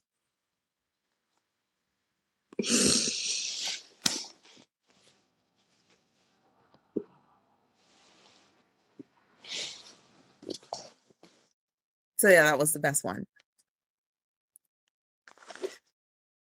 Yeah, she was listening to Tanisha Stewart's The Hitchhiker, by the way.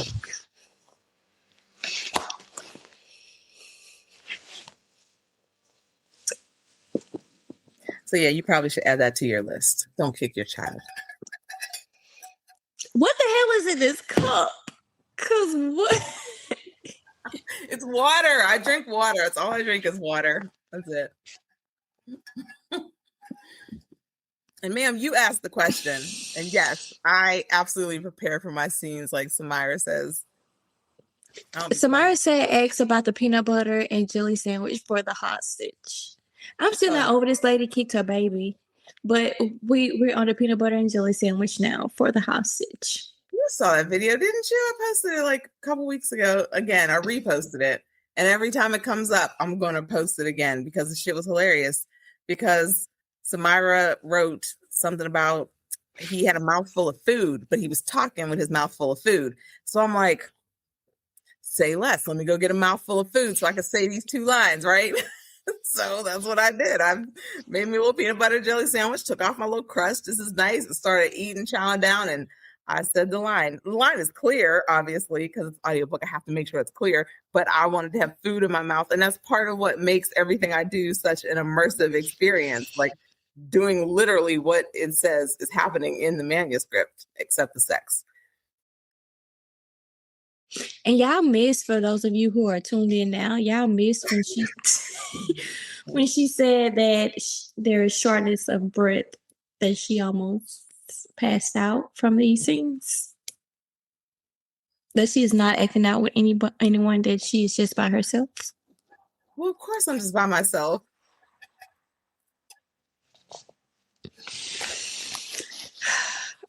I really want you to start going live so we can see this process. Do you think you'll start going live, JR?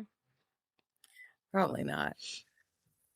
Also, because most of the books I do are thrillers, so you can't just go live in the middle of a thriller.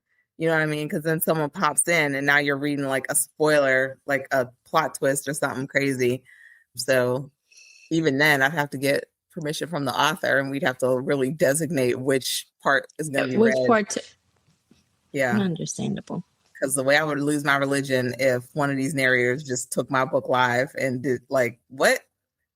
We're not supposed to know this. Why is this being said? Like on a live, no less. So, and I'm shy. Yeah. So you shy. Yeah. That's why I told you I've never gone live before. Because I was like always nervous that I'll be like, okay, I'm going live, and then no one's gonna come. I always feel like no one's gonna come. They're gonna come, JR. They're gonna come. I realized that. But in my mind, just like when I had my first signing event for How to Kill Your Neighbors, I didn't want to have it at all. I did not want to have it. I was like, no one's gonna come. Oh my God, so many people came. I was like, who are these people? Because you are the J.R. Mason. Yeah, but I didn't think anyone was gonna come. Because like I'm not anyone important. Like I'm just me. So yeah, there was like this long ass line, and I'm like, this is crazy. Like what? Who?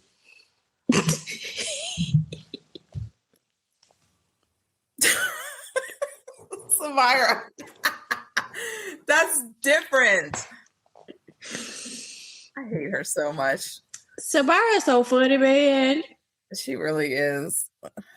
Yeah.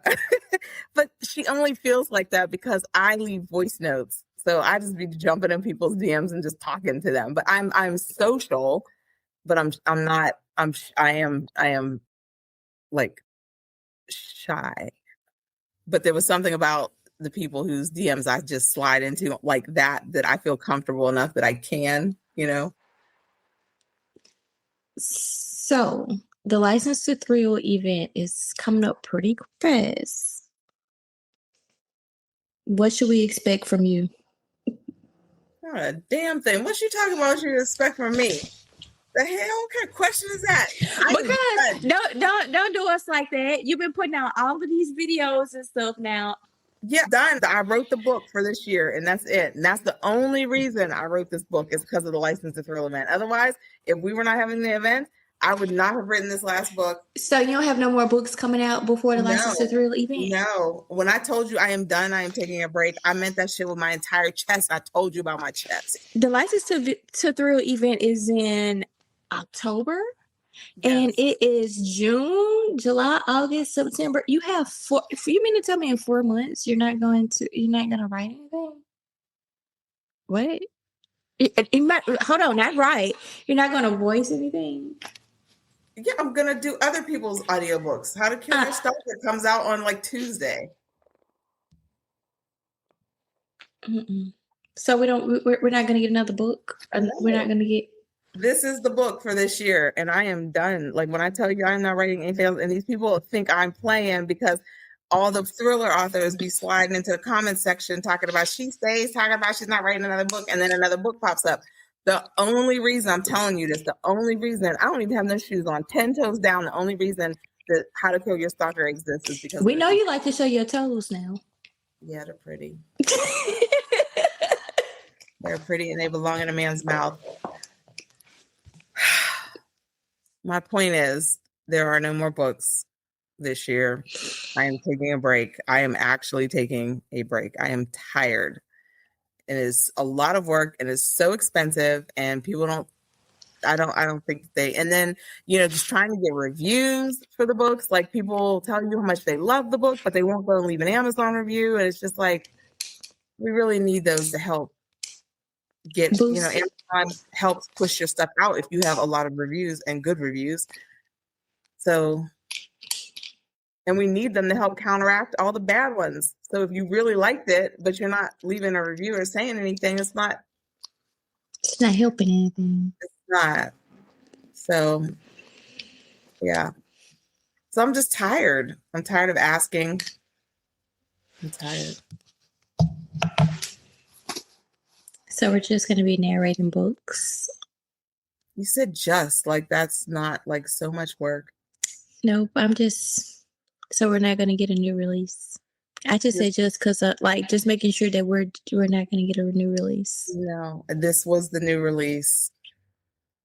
Look, it even came with like little sticker that says sniff here. Does this smell like chloroform? Who in their right mind is going to sniff that? Why?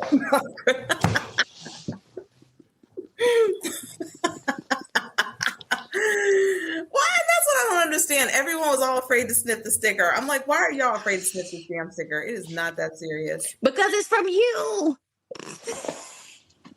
I did spray them with something. Like, they all are sprayed with something. Thank you. I tried some hour. Oh, that's nice. Did Lexi leave an Amazon review? I'm going today to leave it for this one. And no, matter of fact, I'm going to read I did one. Then, of course, I went into 3. And then I'm going to read 2 or 4. And you know what? I think I did leave an Audible review. Don't make me go and call your bluff. I'm on my computer right now, ma'am. I think I did leave an Audible review. Or was it for the Booger Snatcher?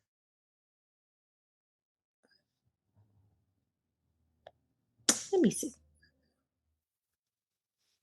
And that's the part I think that frustrates us to no end, is the fact that when the people are reading on a Kindle, at least on my Kindle, at the very end, it pops up and says, leave a review, leave a star rating. Just hit the stars at the very least. If you don't want to say anything, at the very least, hit the stars. But you know what I've seen? Depending on, because I have 2, I read on my phone. And so depending on which one I'm on, because I have an Android and then I have an Apple. And then if it's not up, I realized that one of them wasn't upgraded at the time. So it didn't give me the option, and it wasn't linked to because it's linked to the Goodreads. It links it to the Goodreads and stuff now too. So that when you put a star rating, even if you don't leave a review, it'll still leave the star rating. But I don't know what happened, but it normally does that. So I think I'm going to have to go in and do an update on the app, on the Kindle app that's on my phone, because it hasn't been doing it lately. That's wild. I don't know how people read on their phones. That's crazy to me. And I got my phone on hearing impaired because I work doing facials and stuff a lot. So I have my headphones in and I have it on hearing impaired, so that it reads it. So it reads it to Yeah, me. I do that too. I like that. I mean, I don't like it compared to an actual To an human book, actual, yeah. but one audiobook I got was so bad. I was like, I can't do this. I need to listen to the actual bland white lady on Kindle read it to me. And it kept defaulting to the audiobook because they're connected. Audible and, Amazon are connected, of course. So I had to call Audible and have them remove the entire audiobook from my account so that I could listen to the book. And I'm glad I did because the book was really good. But yeah, I couldn't Do personally. the voice. Yeah. It wasn't even the voice. It was the production. Like you're hearing stuff in the background, it was clicking and popping, there was no emotion, so like none. It was just like no They were emotion. just like the person on the thing reads it, but it sounds better from the person on the thing reading it, from the hearing impaired, Yeah. So without yeah. all the distractions. Right. Right. So yeah, but the book was good. I liked the book, but I couldn't function with the audio. So That's insane. So I was gonna ask, what should we expect from you next? But it's your next audio release, so we the should next expect only audio. audio release would be How to Kill Your Stalker, and that is coming next week. I like, what is it? Say Sunday? Say Sunday. This week, like Tuesday, it should be. They take 10 business days. So Tuesday or Wednesday, it should be dropping. Okay. So it'll be here in time for me to download and have it ready for my cruise. When, Well, you said Monday or Tuesday. Well, actually, I leave for Galveston on the 23rd, so I can listen to it on my way to Galveston on the 23rd. The 22nd is my last day working here, and then my girls got competition on the 23rd, 24th, and then we cruise on the 25th. that's nice. Stay safe, girl. I am. What is it, hantavirus? Please stay away from me. Girl, all of the viruses, please stay away from you because you don't need them problems. At all. JR, this was amazing. I enjoyed you today. I liked having you. Thank you. I enjoyed talking to you too. So let us know where we can follow you to keep up with your work on Facebook, Instagram, and on TikTok. I am author_JR Mason on Instagram and TikTok, and I'm just JR Mason on Facebook. But I prefer Instagram or TikTok. That's where I act the most the fool. That is true.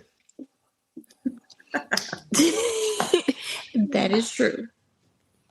Plus, I'm weird about Facebook. I don't just be accepting everybody as friends on Facebook. I don't know why. I feel like the other two platforms are public. So Do you have an author page or just a page where they have to add you as a friend? yeah, I just have a personal page and a business page on Facebook. And then I didn't make an author page because psychologically, like right now, I just cannot deal with another platform to manage, like another page of anything. I'm really tired, Lex. Like you don't understand. Like I am exhausted. And I think might have been Samira who was asking about Storygraph. And she's like, oh, do you have a Storygraph account? Because I went to leave reviews there. And I'm like, no, like I'm barely dealing with Goodreads right now, like without falling out. So yeah. I have a Storygraph and a Fable, but I never be on either one of them. That's Well, too. we would like you to at least get on Amazon and do your thing there because I am. I got to catch up. I have a few reviews that I need to catch up on. But sometimes when I'm reading and stuff, because at night my brain just don't shut off. And so when I finish reading around like 12 or 1 o'clock, I immediately go into the next book. I know that's bad. Instead of taking the time and, or I start watching a Chinese drama. what? And I be reading the subtitles. How do you expect your brain to shut off if it's constantly in use like that? Like, and the volume will be down so low, and I'll just be watching it and reading the subtitles. So after I finish reading, if I don't immediately go into another book or I can't find something that I want to just jump into, I'll watch Chinese drama on YouTube. I'll go into, like, I immediately start doing something else. And that way That's I'm reading the subtitles and stuff on Chinese drama. crazy. You need to just go and jump into the whole J.R. Mason audiobook catalog. Like, I'm telling you, for real, you won't be disappointed. It's crazy work over there. I'm gonna do that. You know what? I'm gonna bite that down. I'm gonna do that on my cruise. Matter of fact, I'm gonna do that on my way to Galveston because it's about from here, like a 6-hour drive. And I seen a few audios. They were like an hour, hour and a half. Well, I already told you I'm going to send you Coworkers, and I'm going to send you Stolen Pieces. Oh, you gonna see me Stolen Pieces? Look, number 1 and number 2, the one that Tanisha said. One, can't read 2 without 1. And 2 is so funny, but 2 is not funny if you haven't read 1 because you need part 1 to understand part 2.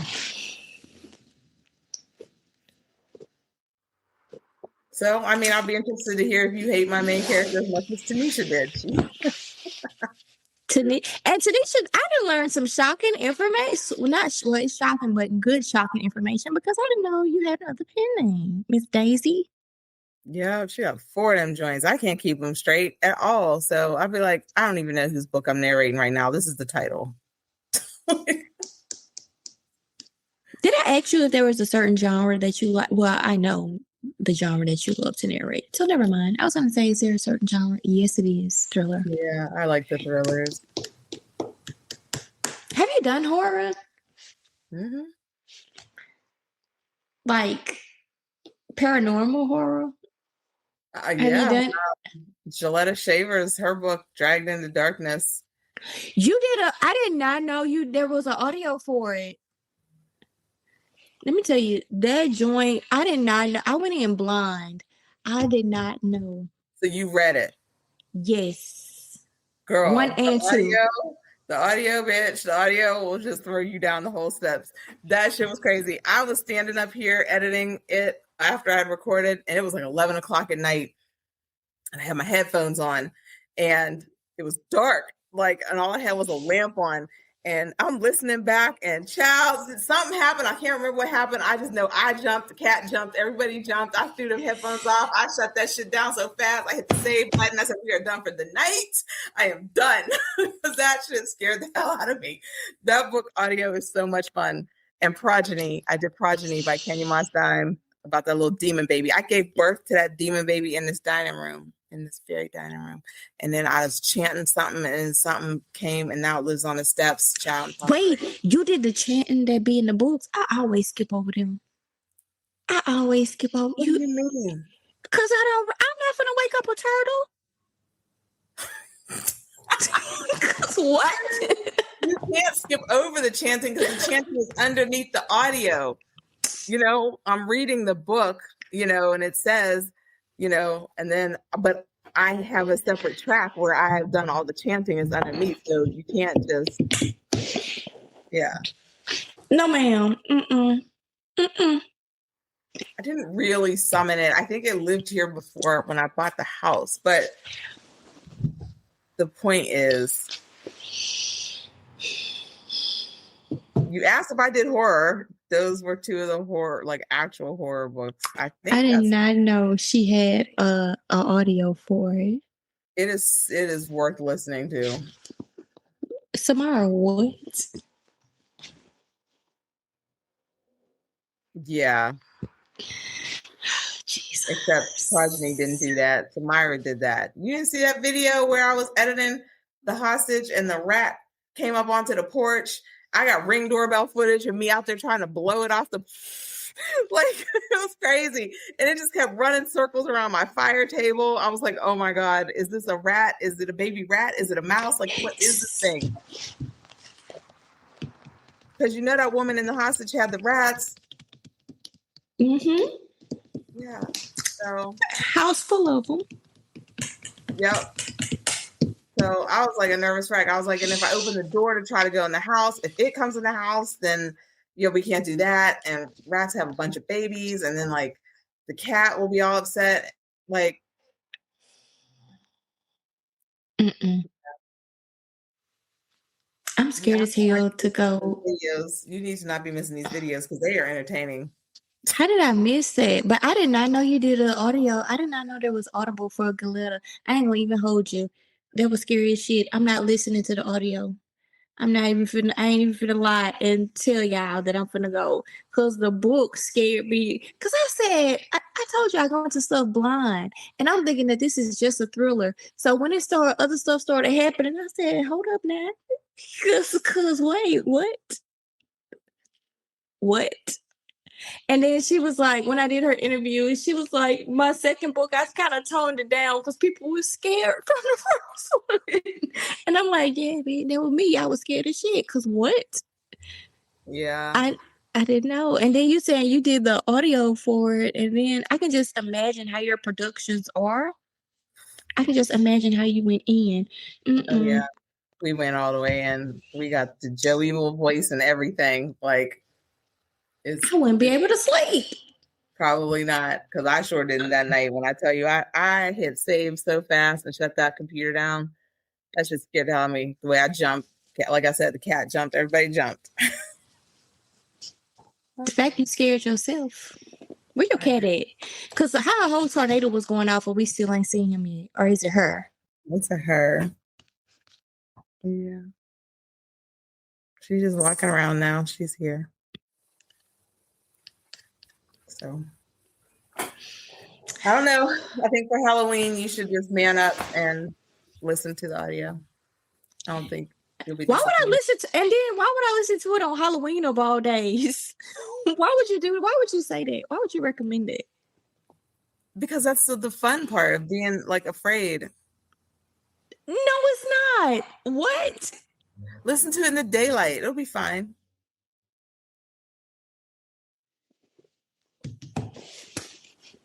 I mean, you already read it, so you know what's going to happen. That don't mean I want to hear the voices and stuff. I can hear you throwing your voice and stuff. No, no, no. And then you already go. I can just hear the creepy music and stuff with it. Hell no, It's dark. no. It's No. dark, and every time he like flies off, you can hear his wings flap and everything. That like Mothman prophecies type wing flap. It is crazy. It came out so well. Why you ask me about horror if you over there all scary anyway? Because I just wanted to know if you did it. I didn't know. I'll do anything under 40,000 words.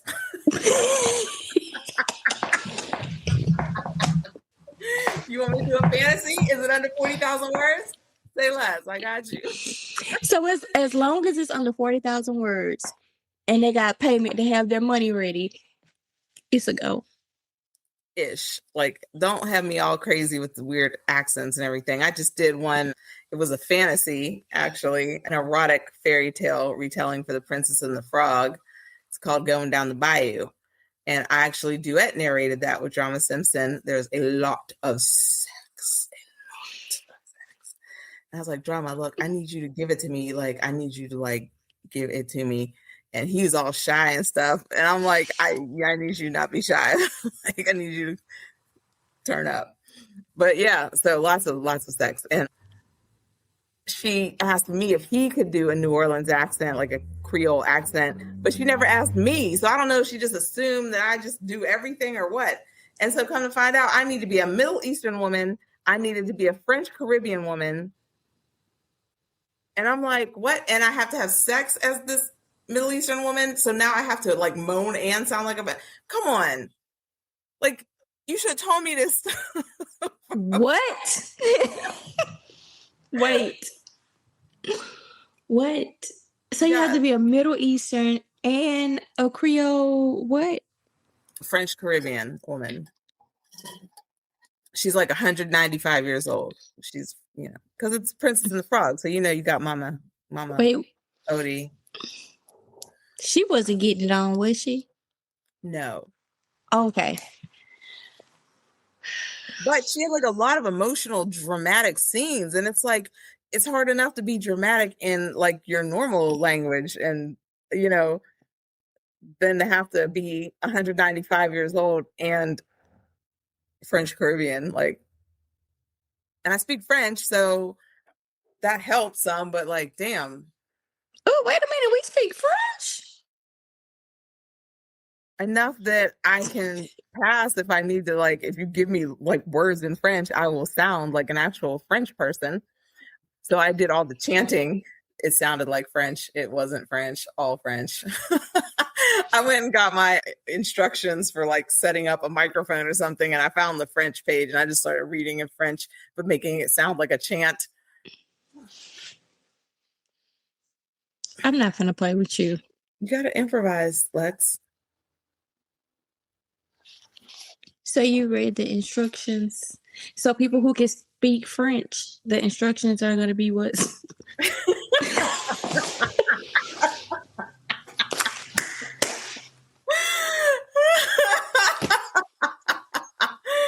Oh,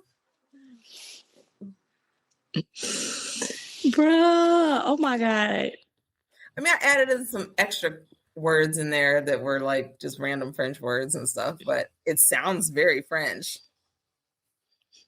But for somebody like me that don't know what the hell going on, it's gonna be like, oh, that's nice. Yes. Wait, but is it like an incantation? No, she just was chanting because some bad stuff was happening and she was trying to like fix it. Oh, okay. Because I was going to say, yeah, them the parts that I just. But I mean, like I told you, it wasn't an incantation because it was like, I don't know if this was like my curling iron instructions or something. It was like instructions. So, you know, you can't really possess the house with French instructions on how to use a curling iron. So at least I know it's safe to listen to your books and stuff. Yes. And like I said, Progeny, I found an ad and I just was saying the words in the ad. So you're going to hear Dasani water in there if you're paying attention. But I said it fun, like Dasani. Like, JR, please. So yeah, it's crazy. I'm just saying. So you're not really going to be possessed, and it's totally safe to listen to the audios. There you have it. JR, I can't wait to meet you in person at License to Thrill. Yes. Are you like little? Wait, what? Are you like little? What do you mean am I little? Are you tall? Are you short? No, I'm not tall. How tall are you? I'm like 5'3", 5'5". Okay, I'm like 5'2". JR, please. Because like every time I meet one of y'all be so little, and I'm like shocked. I'm like, oh my gosh, you're so tiny. I'm probably gonna have on some boots, so they're gonna give me some height. Why are you looking like that? I'm saying.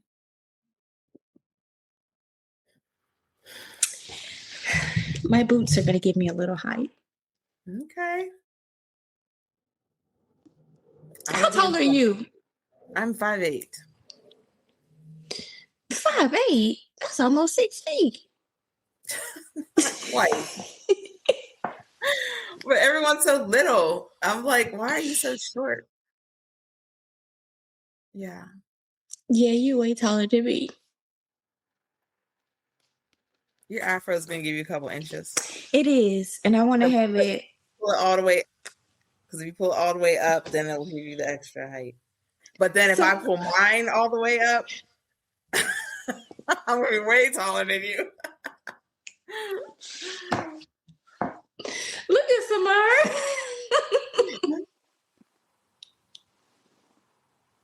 Yeah, you probably should wear tennis shoes, sis, unless you enroll in the reader protection program. All right, am I going to be running? I mean, if you enroll in the reader protection program, you can walk. Y'all making it sound real scary. Cause I can't have on my boots. Because you need to enroll in the reader protection program, and then you can wear your boots because you will be safe from the authors in the room. All the commercials. Otherwise, you want to be on your guard and wear like sneaks. You're good running sneaks. You just in case.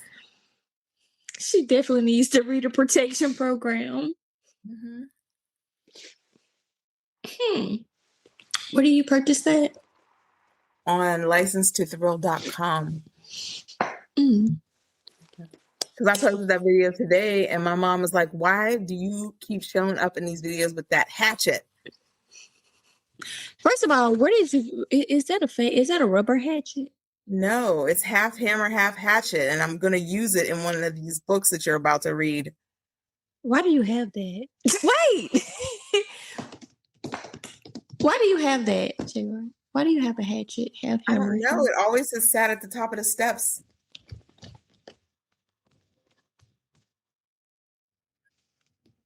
Is it for gardening? What's the purpose of it? To like hatch you. Just in case. You never know when you're going to need a hatchet, hammer thing. So yeah, that is one of the weapons used in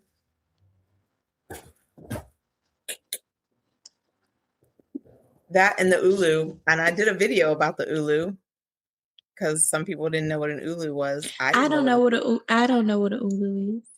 So you know brass knuckles, Mm-hmm. right? If you put a blade that comes out of them, that's what the ulu looks like. But it's supposed to be a kitchen utensil, but I'd be sleeping with it in the bed. Just in case. What?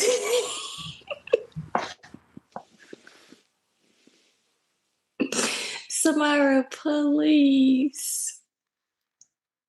Look, sometimes you just need a half hammer, half hatchet, and an ulu. I have never heard of that, but thanks for you know they say you learn something new every day. Yes. I learned something new. Oddly enough, the person I unalived with the half hammer, half hatchet in the book is the same person who sent me the ulu. And I was like, wow, this is kind of dope. I need to take someone's life with this right quick.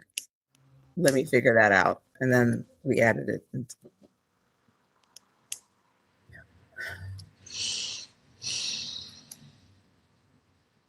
Yep, JR.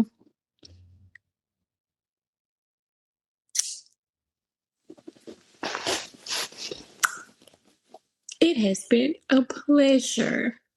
You're just saying that.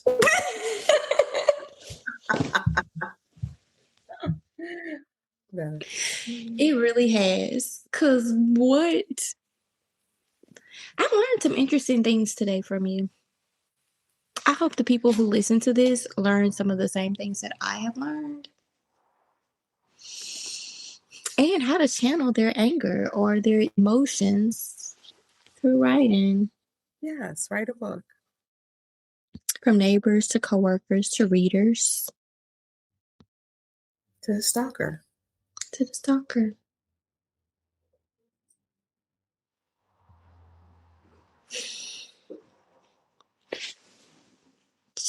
The J.R. Mason. Well, thank you for having me. I'm just speechless, JR. It happens a lot. Is your mom coming to License to Thrill?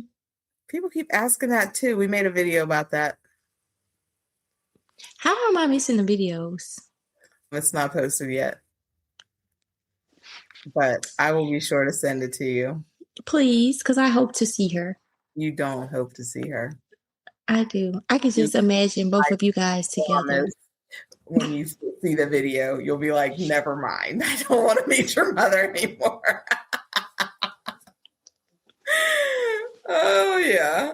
She's a special case, child. Look. So, yeah, no one's going to want to meet mom after the video. Well, then, let me mosey on over and get me some reader protection from License to Thrill. Absolutely. You have the most amazing day. You as well. Thank you. Bye. Bye. Stay safe. I'm going to try to go charge something before the lights go out again. Please do, because I forgot you were having a whole tornado. I know. I need to go eat too before that happens. Mm-hmm. Cook you up something, or at Right. least have something cool. Absolutely. All God, right. JR. Bye.